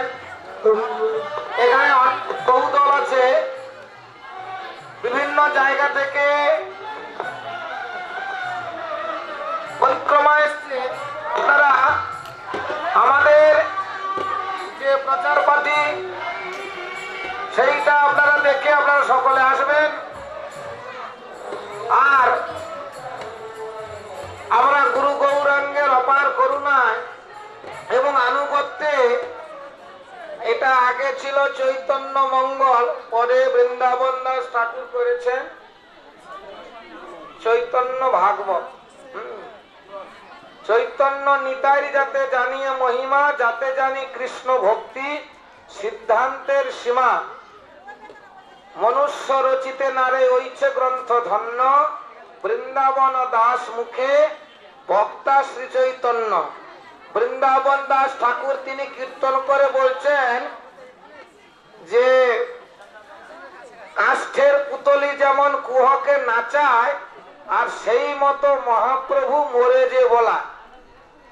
তিনি দৈন্যতা পূর্বক কীর্তন করছেন যে তেমনি এখানে বৃন্দাবন দাস ঠাকুর তিনি দৈন্যতার সহিত বলছেন ভগবান হলেন, মহাপ্রভু হলেন কুহক, আর আমরা পুতুলের মতো। ভগবানের হাতে আমাদের সুতো আছে, তাই না? তাই এই যে আমরা পরিক্রমা করব, এই পরিক্রমায় আমরা যে 7টা দিন ধরে করব,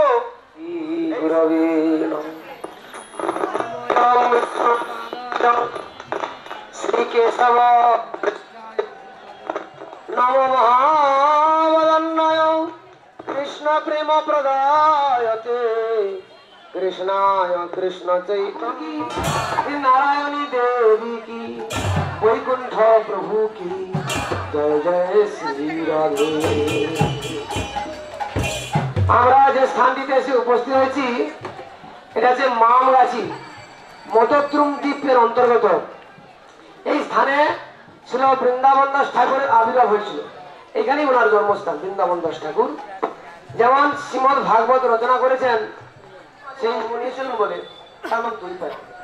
সেই ব্যাসদেব তিনি 8খানা পুরাণ, মহাভারত এবং শ্রীমদ ভাগবত আদি রচনা করেছেন।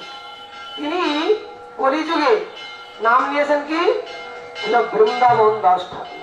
বলছি বৃন্দাবন দাস ঠাকুর কি। এই স্থানে তিনি এই চৈতন্য ভাগবত গ্রন্থখানি রচনা করেছেন। আগে মহারাজ বলে গেলেন নাম ছিল চৈতন্য মঙ্গল। তিনি বয়সকালে মহাপ্রভুর নির্দেশে তিনি নিত্যানন্দ প্রভুর শেষ শিষ্য ছিলেন। এই যে বৃন্দাবন দাস ঠাকুর স্বয়ং নিত্যানন্দ প্রভুরই শেষ শিষ্য। তাই তিনি যে গুরুকে আগে বন্দনা করে তারপরে মহাপ্রভু মহারাজ বললেন যে আমি তো কিছু জানি না। তখন মহাপ্রভু তিনি লীলা সংগমন করেছেন। প্রভু আপনি যদি যেমন বলাবেন আমি তেমন বলতে পারবো, তেমন লিখতে পারবো। তাই তিনি লিখেছেন। তিনি যদি না এই বৃন্দাবন দাস ঠাকুর যদি এই চৈতন্য ভাগবত না লিখে যেতেন তাহলে আমরা কিছু জানতে পারতাম না মহাপ্রভু সম্বন্ধে। পরবর্তীকালে বৃন্দাবন দাস ঠাকুরের যা কিছু অবশিষ্ট বাকি ছিল সেটা ছিল কৃষ্ণদাস কবিরাজ গোস্বামী। তিনি চৈতন্য চরিতামৃত অন্তর রাধা কুণ্ডে বসে তিনি রচনা করেছেন।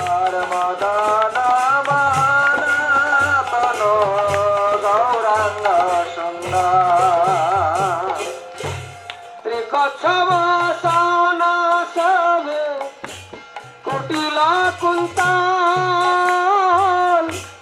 আয়তনয়ন দুই পরম চঞ্চল ত্রিকচ্ছব সনসভে কুটিলা কুন্তাল আয়তনয়ন দুই পরম ঠাকুর বলছেন সেই মহাপ্রভু কেমন দর্শন করতে। ওই যে ভগবান শ্রীকৃষ্ণের আরেক নাম কি মদন মোহন। মানে ভগবান শ্রীকৃষ্ণ যখন রাসমণ্ডলে রাস করেছিলেন কামদেব মদন গেছেন। এই যে কৃষ্ণই তো গৌর হয়ে এসেছেন, কিন্তু তিনি আবার রাধার কৃষ্ণ মিলিত হয়ে এক হয়ে এসেছেন। কি হয়েছেন? গোবিন্দের গো আর রাধিকার রা মিলে হয়েছে কি গোরা। বলো সচিনন্দন গৌর হরি কি। ত্রিকচ্ছবাসন সভে কুটিল কুন্তাল আয়তনয়ন দুই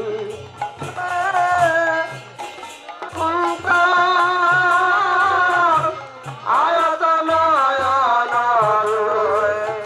পরম সদা মদন মহান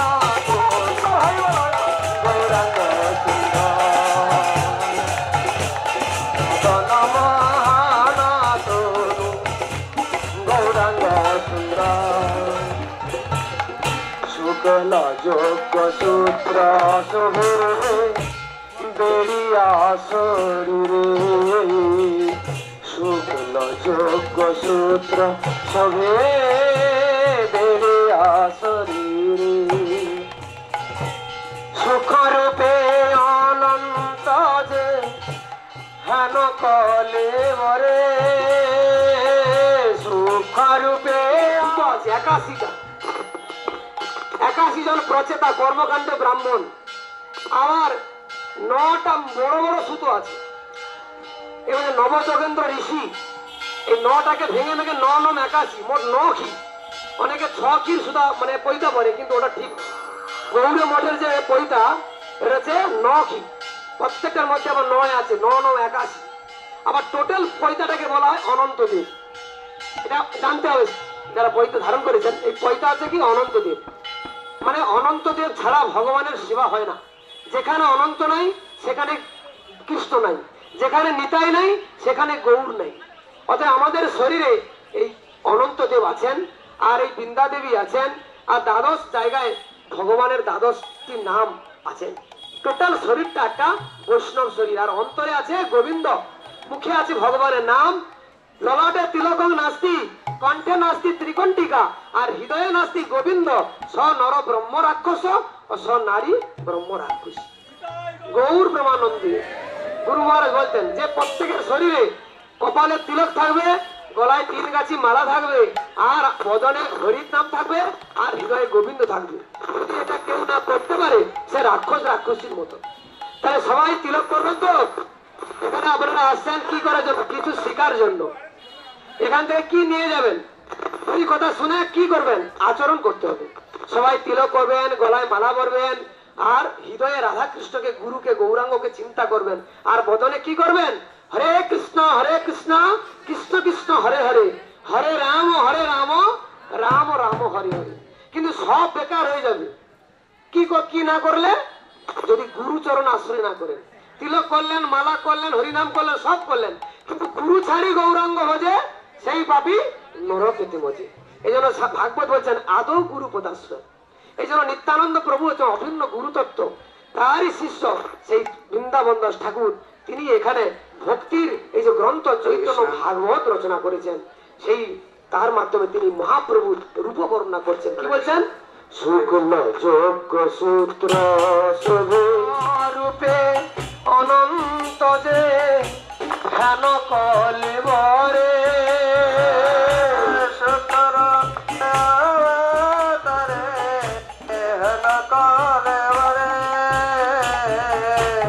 অধরে তাম্বুল সে অধর চাপিয়া যাও বৃন্দাবন দাস সে রূপ লিখিয়া। অধরে তাম্বুল হাসে অধর চাপিয়া যাও বৃন্দাবন দাস।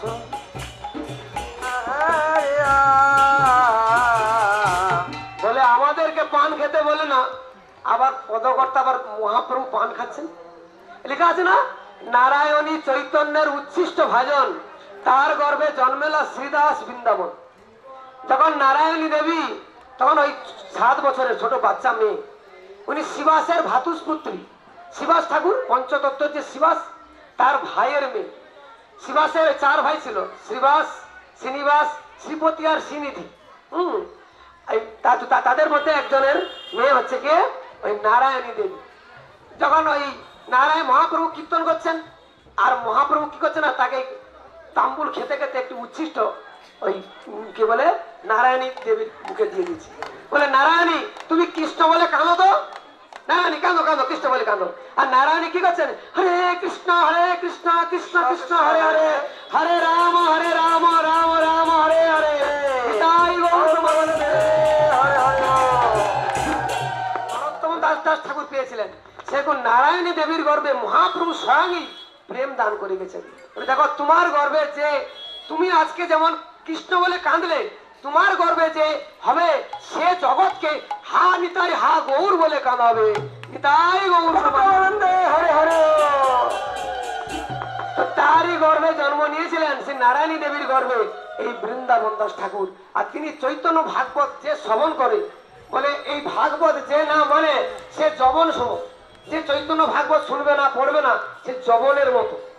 তার শাস্তি আছে প্রভু জন্মে জন্মে যমন, তার শাস্তি জন্মে জন্মে ভগবান দিয়ে দেন। এই জন্য আপনারা যদি মহাপ্রভুকে জানতে চান চৈতন্য ভাগবত পড়বেন, আর কৃষ্ণকে জানতে গেলে শ্রীমদ ভাগবত পড়বেন। আগে চৈতন্য ভাগবত, তারপরে চৈতন্য চরিতামৃত, লাস্টে শ্রীমদ ভাগবত পড়বেন, না হলে বুঝতে পারবেন না। তাই তিনি বলে গেলেন যে তাই পান আমাদের বেলা দোষ কেন না, আমরা ওই পান খেতে খেতে একটা নেশা হয়ে যাবে আমাদের। আর আমার গুরু মহারাজ বলতেন যদি চার দাস হয়ে যাই, পানের দাস হয়ে যাই, বিড়ি সিগারেটের দাস হয়ে যাই, তাহলে কৃষ্ণের দাস হবো কি করে? হ্যাঁ, কিন্তু তা মহাজন ব্যক্তির ক্ষেত্রে দোষ হয় না। যেমন শিব ঠাকুর তিনি বিষকে হজম করেছেন, আমরা বিষকে পারবো কি? পারবো না। সেরকম ভগবানের ক্ষেত্রে তাম্বুল, রাধাকৃষ্ণকে তাম্বুল দিতে হয়। আমাদের ভোগের পরে ইদম তাম্বুলম, হ্যাঁ, মহাপ্রভু ভনব, রাধাকৃষ্ণ ভনব বলে তাম্বুল দিতে হয়।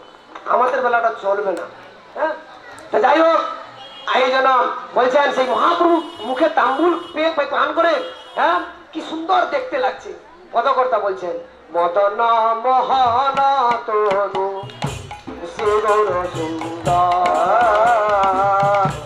মদন মোহন তনু গৌরাঙ্গ সুন্দর, হে গৌর হে গৌর হে গৌর হে গৌর হে গৌর হে গৌর হে গৌর হে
ঠাকুরের বাড়িতে এসে বসে আছে।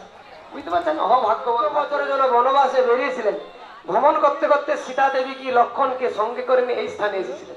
এখানে বড় বট গাছ ছিলেন, তার তলে বসে রামচন্দ্র এখানে তিনি ভাবে বিভোর হয়ে গেছিলেন। আর বিভোর হয়ে না গৌর বর্ণ ধারণ করেছিলেন। আর এই গৌরলীলা তিনি বলে যাচ্ছিলেন, বলছে দেখো এই স্থানেতে মহাপ্রভু তিনি অবতীর্ণ হবেন, আর অবতীর্ণ হয়ে বাল্যলীলা করবেন, যৌবন লীলা করবেন, এবং অবশেষে তিনি সন্ন্যাস নিয়ে তিনি পুরীতে চলে যাবেন। তখন সীতা দেবী বলছেন, প্রভু আপনি কেন জননীকে কেন কাঁদাবেন? হ্যাঁ, জননীকে কেন কাঁদাবেন, পিতাকে কেন কাঁদাবেন, নদিয়াবাসীকে কেন কাঁদাবেন?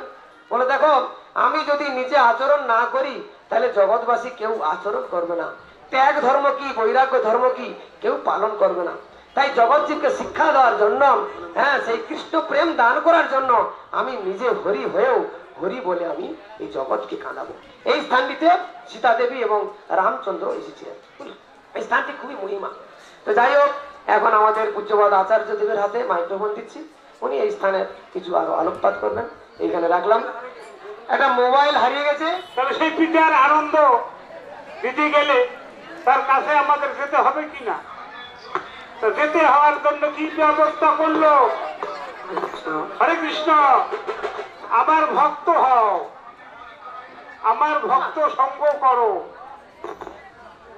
আমার পূজা করো, আমার অর্চনা করো, আমার বন্দনা করো, আমার জন্মাষ্টমী, একাদশী, ইত্যাদি পালন করো।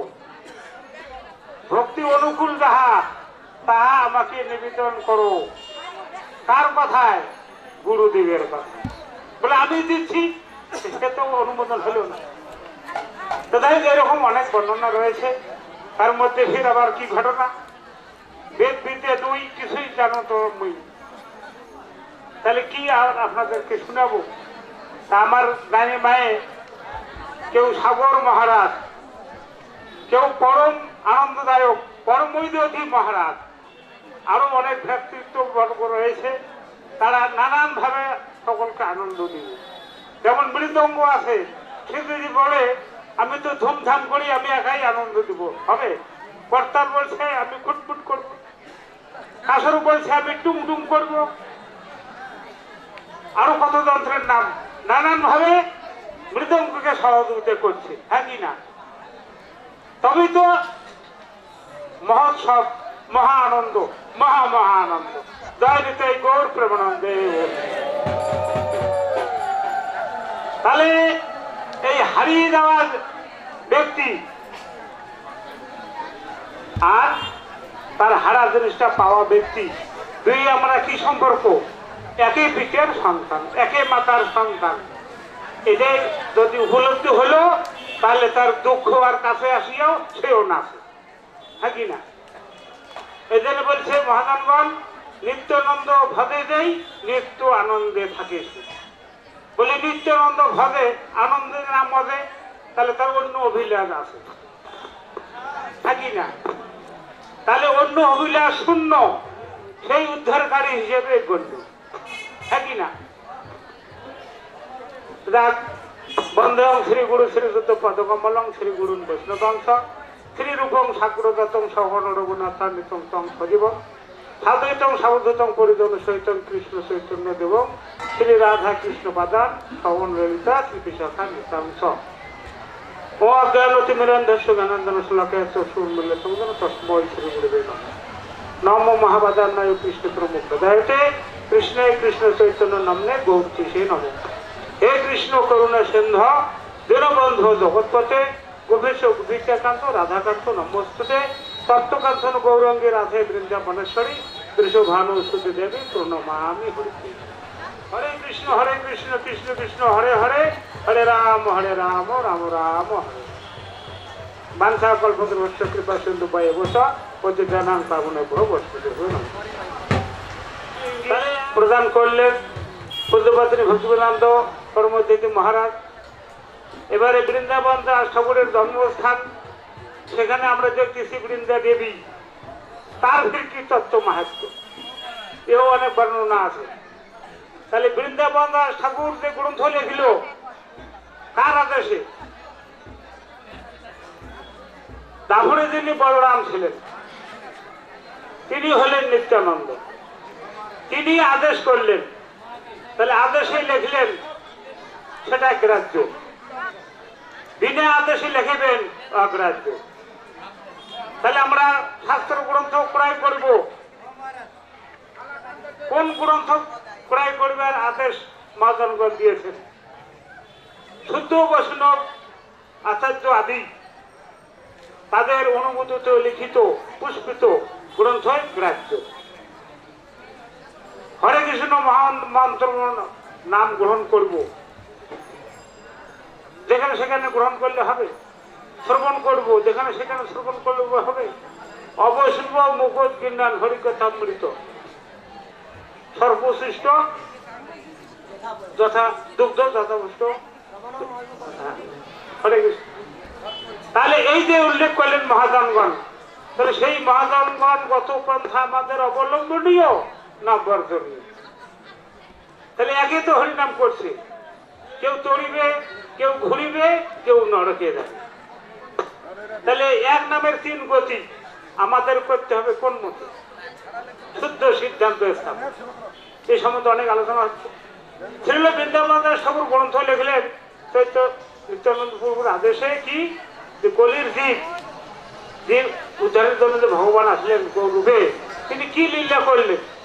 শুধু লীলা যারা দর্শন করলো, যারা তৎকালীন সময় ছিল, তারা না হয় মঙ্গল গ্রহণ করলো, আর কেউ গ্রহণ করলো না, সেটা এক কথা। কিন্তু পরবর্তীতে আবার এটা লোকে জানবে কিভাবে? তার জন্য নিত্যানন্দ প্রভু শ্রীল বৃন্দাবন দাস ঠাকুরকে আজ্ঞা করলেন যে তুমি চৈতন্য মহাপ্রভুর ঘটনাবলী গ্রন্থে লেখো। সেই গ্রন্থের নাম দিলেন চৈতন্য মঙ্গল। কিন্তু তার আগে আর এক মহাজন তিনিও এক গ্রন্থ লিখেছিলেন, ওই চৈতন্য মঙ্গল। তাহলে দুই চৈতন্য মঙ্গল এখন ওটা কিরকম হয়ে গেল? তার জন্য পরবর্তীতে সেই চৈতন্য মঙ্গলের নাম দিল শ্রী শ্রী চৈতন্য ভাগবত। তাহলে এই শ্রী চৈতন্য ভাগবত আমরা পড়ব কেন? সেই উদ্দেশ্যে বলতে গিয়া তার অনেক কবিরাজ গোস্বামী তিনি আবার বৃন্দাবনে বাস করতেন। সেখানে বৃন্দাবনবাসী গৌড়ীয় ভক্তগণের অনুরোধে তিনি লিখলেন শ্রী শ্রী চৈতন্য চরিতামৃত, চরিত্র অমৃত। তাহলে সেই চৈতন্য অমৃত গ্রন্থ চৈতন্যমৃত যিনি লিখলেন গৌড়ীয় ভক্তগণের অনুরোধে। তাহলে সেই অনুরোধটা কেমন, গৌড়ীয় ভক্ত কেমন সেটা তো শুনছেন। তাদের অনুরোধে যে লিখলো, লিখতে গিয়ে উনি এখানে যা লেখা দেখছেন এগুলা তার স্তুতি।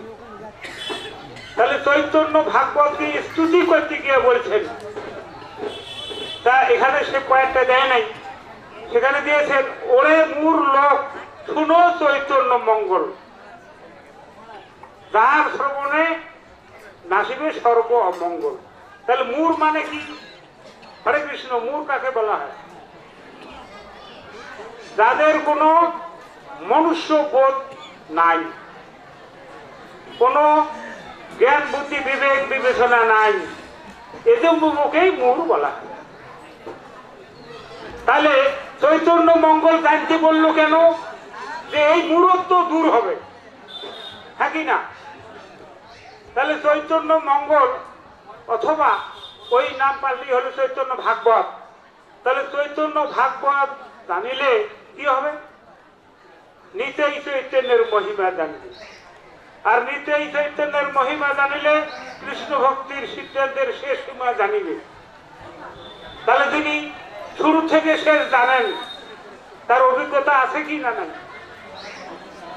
তাহলে চৈতন্য ভাগবত জানিলে তার শুরু থেকে শেষ জানা হলো। তাহলে এক একটার এক এক মহিমা আছে। মৃদঙ্গের মহিমা একরকম, করতালের মহিমা একরকম, দম্ভের মহিমা একরকম, কিন্তু তাল মিলিয়ে হলো মহা আনন্দ। তাহলে বহু গ্রন্থে বহু শাস্ত্রে বহু দেওয়া আছে, কিন্তু সেই তাল সমস্ত মিলিয়ে মিলিয়ে আসলো চৈতন্য মঙ্গল, চৈতন্য ভাগবত, যাতে শুরু থেকে শেষ পর্যন্ত এই ভক্তি পন্থার বিভিন্ন তত্ত্ব অবগত এতটুকু জানলেই বৃহৎ জানা। তাহলে সেই চৈতন্য ভাগবত আমরা জানবো কিনা, তার পন্থা ধরবো কিনা, সেই পন্থা ধরতে গিয়ে বললো কি, ভজ গৌরাঙ্গ কহ গৌরাঙ্গ লহ গৌরাঙ্গের নাম, যেই জন্য গৌরাঙ্গ ভজে সে আমার প্রাণ। তাহলে গৌরাঙ্গ ভজলে ভালো হবে না না ভজলেই ভালো হবে? সকল তো আমাদের ভাই বোন, কাউকে পিঠে বলছি, কাউকে মাথা বলছি, কাকে বোন বলছি ইত্যাদি ঘটনা, কিন্তু মূল সম্বন্ধ একটাই, কি ওই মাছটা জালে ধরা পড়ে মরে আছে, সেও আমার ভাই। কেন? ও কর্ম অনুসারে মাছ হয়েছে। আমরা তো কালকে মাছ হাটের পাশ দিয়ে আসতে নাক টিভি ধরলাম, থাকি না? তাহলে আমার বাবা মারা গিয়ে আছে বন্ধ, সেখানে কি নাক টিভি ধরবো? মানুষ কি বলবে? চিঠি এ বাবার কাছে গিয়া নাক টিভি ধরছে, ভালো না। এবার ভাই একটা মারা গিয়ে আছে, এরকম কি হবে? দেশে মারা গেল, কারণে ভর্তি করে নিয়ে আসলো, দুর্গন্ধ, তার কাছে গিয়ে কি এভাবে ধরবো? তাহলে বাদ দিয়ে লোক ব্যবহার, একটু কাপড় দিয়ে মুখ থাকা দিতে লোক ব্যবহার, অন্তরে কি ও মাছটা আমার ভাই চলে রে, কর্মদোষে মাছ হয়েছে, আজকে তার এই দশা। তার সঙ্গে ফের কি, যিনি বিক্রি করছেন, কাটাই করছেন, রান্না করছেন, বহন করছেন, পরিবেশন করছেন, খাচ্ছেন, তাদের ভিড় কি হবে? ওই যেমন যেমন কর্ম তেমন তেমন, যেমন ভাবে কাটলো, যেমন ভাবে খেকড়ালো, ওইভাবে তাকেও মাছ হইতে হবে, তাকে ওই যেমন কর্ম তেমন। তাহলে এই সমস্ত ফল নির্ণয় করে দিল ওই শাস্ত্রে। পুরানা দিয়ে লিখলেন কে? ওই ছিল ব্যাসদেব। ব্যাসদেবকে বৃন্দাবন দাস ঠাকুর, তার কি হবো না আমরা দাঁড়ে দুয়ারের কুকুর? তাহলে আজকে আমরা এখানে তার দাঁড়িয়ে এসেছি, আমরা কারা? কুকুর। তাহলে বৃন্দাবন দাস ঠাকুরের কুকুর হলে কি হবে? পাও সেখানে যদি প্রসাদ খাবো, ভগবানের উৎসৃষ্ট, বৈষ্ণবের উৎসৃষ্ট, তো উৎসৃষ্ট কে খায়? কুকুর, থাকি না? তাহলে আমরা হচ্ছি বৈষ্ণব দাস দাসানুদাসের কুকুর। তাহলে যিনি সারা মরা খাচ্ছেন, এরকমও তো আছে কুকুর। তাহলে ওই কুকুর আর এই কুকুর কি একে? পাও তাহলে আমরাও কুকুর, তারাও কুকুর। তাহলে যারা ছড়া মরা ইত্যাদি খাচ্ছে আমাদের ভাই বোনেরা, তারা তাহলে কি? হ্যাঁ কি না? তাহলে এখানে আমাদের অনেক ভাই বোন সেই অভ্যাসে পরিণত হয়ে আছে, কিন্তু তাদের চরণে সবিনয় নিবেদন, ছোট ভাই হোক বড় ভাই হোক, চরণ ধরতে তো কোনো অসুবিধা নেই। কেন? সকলের ভিতরে তো ভগবান আছে। এই কারণে আমাদের সকলে পূজ্য, সম্মানীয়। তাহলে বৃন্দাবন দাস ঠাকুরের পাঠে আসিয়া আমরা কি বুঝতে পারলাম? যে চৈতন্য ভক্ত হতে আমাদের অনেক আরো রয়েছে উদ্ধারকারী। সেই মহাজনগণ অনুগত, তারাও গুরু। কেউ শিক্ষা গুরু, কেউ দীক্ষা গুরু। ওই বললো না যে একটা কৃষ্ণের কাছেও কিছু শিখতে হয়, সেও আমাদের শিক্ষা গুরু। তাহলে এরকম দীক্ষা গুরু শিক্ষা গুরু যখন ধরছি, তাহলে সকলে আমার সেই গুরু। তাহলে সকল গুরুদের চরণে ধন্যবাদ জ্ঞাপনার্থে কোনো অপরাধ হয়ে থাকলে ক্ষমা প্রার্থনা করে আমার আর এক ভাই হলেও গুরু, তার হাতে অর্পণ করছি। সেটা আপনারা শুনুন। হরে কৃষ্ণ, তাই গৌর প্রেমানন্দে বলুন। শুকনা শুকনা লাগছে না? খাওয়া দাওয়া নাই তো? হ্যাঁ? খাওয়া দাওয়া নাই, ওই জন্য শুকনা শুকনা লাগছে, তাই না? আচ্ছা, আমার দলে কে কে আছে? সবাই মিলে একবার উলুধ্বনি দেন তো দেখি, হাত তোলেন। হরি হরি বল। ঠিক, সকলে আমার দলে আছে, তাই না? একরকম রস, কিন্তু দুই রকমের রস আছে। একটা হলো কাঁচা রস, একটা হলো পাকা রস। বুঝছেন? বুঝছেন? চৈতন্য ভাগবতে আছে, যার মুখে এক কৃষ্ণ নাম, সে তব বৈষ্ণব বলে করিব সম্মান। নিতাই গৌর প্রেমানন্দে হরি হরি বল। ওম জ্ঞানতিমিরন্ধস্য জ্ঞানাঞ্জন শলাকয়া চক্ষুরন্মিলিतं येन তস্मै শ্রী গুরুবে নমো নমঃ। গুরুবে গৌরচন্দ্রায় রাধিকায় তদালয়ে কৃষ্ণায় কৃষ্ণ ভক্তায় তদ্ভক্তায় নমো নমঃ। নময়ং বিষ্ণুপাদায় কৃষ্ণপৃষ্ঠায় ভূতলে শ্রীমদে ভক্তিবেদান্ত প্রত্যট গোস্বামীতি নামিনে বৃন্দায় তুলসী প্রিয়ায় কেশব চৈত কৃষ্ণ ভক্তি মদে দেবী সত্যবত নমো নমঃ। পঞ্চকল্পতরুভ্যশ্চ কৃপা সিন্ধু ভয়বচ পতিতানাং পাবনেভ্যো বৈষ্ণবেভ্যো নমো নমঃ। হরি বল হরি বল হরি বল। তাহলে এখানে আমরা গুরু গৌরাঙ্গের কৃপা, শাস্ত্রে বলছেন বৈষ্ণব সঙ্গে আমরা এই ধাম পরিক্রমা করতে করতে গুরু বৈষ্ণবের আনুগত্যে যে স্থানে এসে উপস্থিত হয়েছি, গুরু মহারাজ যখন এখানে দাঁড়িয়ে হরিকথা করতেন, আহ কি সুন্দর, সেই দিন কোথায় গেলেন? হ্যাঁ, আর গুরু মহারাজের মুখের মুখরিত বাণী আমরা শ্রবণ করতাম। গুরু মহারাজ ভাষণ দিতেন, তা সেখানে আমরা এসে উপস্থিত হয়েছি, সেটা বড়ই সৌভাগ্য। শাস্ত্রে বলছেন গুরু বৈষ্ণব ভগবান, তিনি স্মরণ, তিনি কৃপা হলে হয় বিঘ্ন বিনাশন। এই যে চৈতন্য ভাগবত যিনি রচনা করেছেন বৃন্দাবন দাস ঠাকুর, আপনারা সকলে চৈতন্য ভাগবত পড়বেন। চৈতন্য শব্দের অর্থ হল চেতনা। যে জীবের চেতনা শক্তি জ্ঞান নাই, শাস্ত্রে বলছে মনুষ্য না।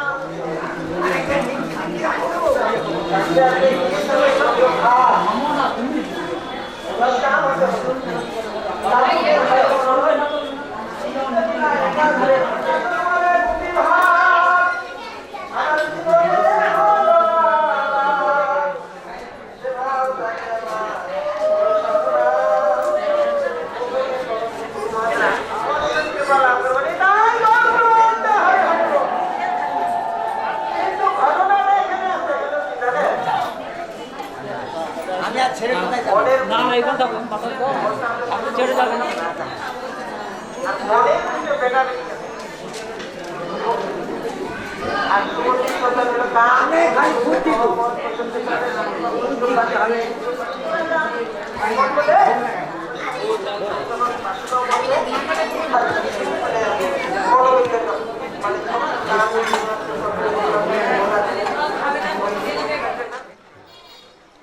আমার জীবনে আদর্শ আমি গুরু মহাদের কতগুলো দেখেছি। গুরু মহাদের মতো সহিষ্ণুতা বৈষ্ণব এখন আর আমি দেখি না। এই জন্য আমরা যদি গুরু পাদ পদ্মের আদর্শ আনুগত্য স্বীকার করে যদি আমরা হরিগুরু বৈষ্ণবের সেবায় যুক্ত থাকি, অবশ্যই আমরা গৌর হরির কৃপা, রাধারানীর কৃপা আমরা লাভ করি। আর দিন হলে রাত্রেও লাগবে। তাহলে এই জন্য এই জিনিসগুলোকে কি করতে হবে জানেন? ওই রিফাইন করতে হবে। এই জিনিসটা হলো রিফাইন করতে হবে। তাহলে মনটা হলো মনের এই যে মানে মনের ভিতরে যেগুলো আঠা লাগে না, যেমন কাপড়ের মধ্যে আঠা লাগলে সহজে ওই বিনিসিন ছাড়া বিনিসিন হলেও ফিরে যায়, হ্যাঁ, কিন্তু সহজে উঠে না। হ্যাঁ, ওই জন্য একটা গান আছে, ওই গানের মধ্যে বলছে মনটা কিরকম বস্তু। হ্যাঁ, মনটা খুব খারাপ বস্তু। ব্রজেতে হইবে তার বাস, তমগুণ যাবে শতগুণ পাবে, হইবে কৃষ্ণের দাস। কিন্তু আমরা মন্ত্র জপতে গেলে আমাদের কত রকমের চিন্তা হয়। বেটা খাইলো না, বেটি খাইলো, নাতি খাইলো, জমিটা কোথায়, অমুকের চিন্তা, তমুকের নানা রকম টেনশন আসে। ওটা ওই জন্য মন্ত্র জপ হয় না। হ্যাঁ, এই যে আমাদের যে মন্ত্রের মধ্যে সোহা আছে না, তার মানে অর্থগুলো কি? তার মানে প্রতিদিনে আমরা আহুতি দেওয়া হয়। হ্যাঁ, এই জন্য ভক্তি জগতের যেটা বস্তু না, খুব মাধুর্য বস্তু। সাধন ভজন জিনিসটা একেবারেই আলাদা বস্তু। কেউ যদি প্রকৃত সাধন ভজন করতে পারে, তার এই জড় জগতের সঙ্গে তার কোনো রকম থাকবে। কিন্তু ঘটনা হলো ওই যে বললাম না, যেমন ওই পদ্ম ফুলের জলের মধ্যে ফুটে, তার গায়ে জল স্পর্শ হয় না। হ্যাঁ, আর এখন আমরা তো আমাদের লক্ষ্যটা তো ভগবানের প্রতি নাই। হ্যাঁ, মনটা এমনই বস্তু, এমন আটা লাগছে, আটা আর খোলে না। এই আমাদের যে এই কি কয় স্বতন্ত্র জ্ঞান, হ্যাঁ, জীব নিত্য কৃষ্ণ দাস, আমরা সকলেই ভগবানের দাস, কিন্তু সকারের ভিতরে একটা মনুষ্যত্ব জ্ঞান আছে, আছে না? হ্যাঁ, তাহলে আমাদেরও এরকম মনুষ্যত্ব জ্ঞান আছে ঠিকই, কিন্তু আমি হরিগুরু বৈষ্ণবের সেবায় যুক্ত হতে পারবো, সেটা যেন আমাদের লক্ষ্য থাকে। আর আমরা এই ধাম পরিক্রমা করতে করতে বৃন্দাবন দাস ঠাকুরের কাছে এসে উপস্থিত হয়েছি। আমরা বৃন্দাবন দাস ঠাকুরের কৃপাও লাভ করব, এটা আমাদের উদ্দেশ্য থাকতে হবে। উদ্দেশ্য না থাকলে কোনোদিন ভগবত ভক্তি লাভ হয় না। কৃষ্ণ ভক্তি আছে। রাম রাম হরে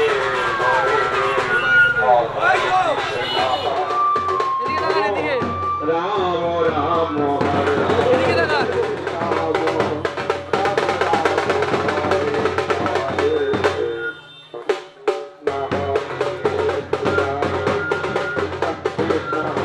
হরে হরে হরে রাম হরে দাঁড়ান দাঁড়ান দাঁড়ান কৃষ্ণ হরে রাম কৃষ্ণ হরে রাম রাম রাম হরে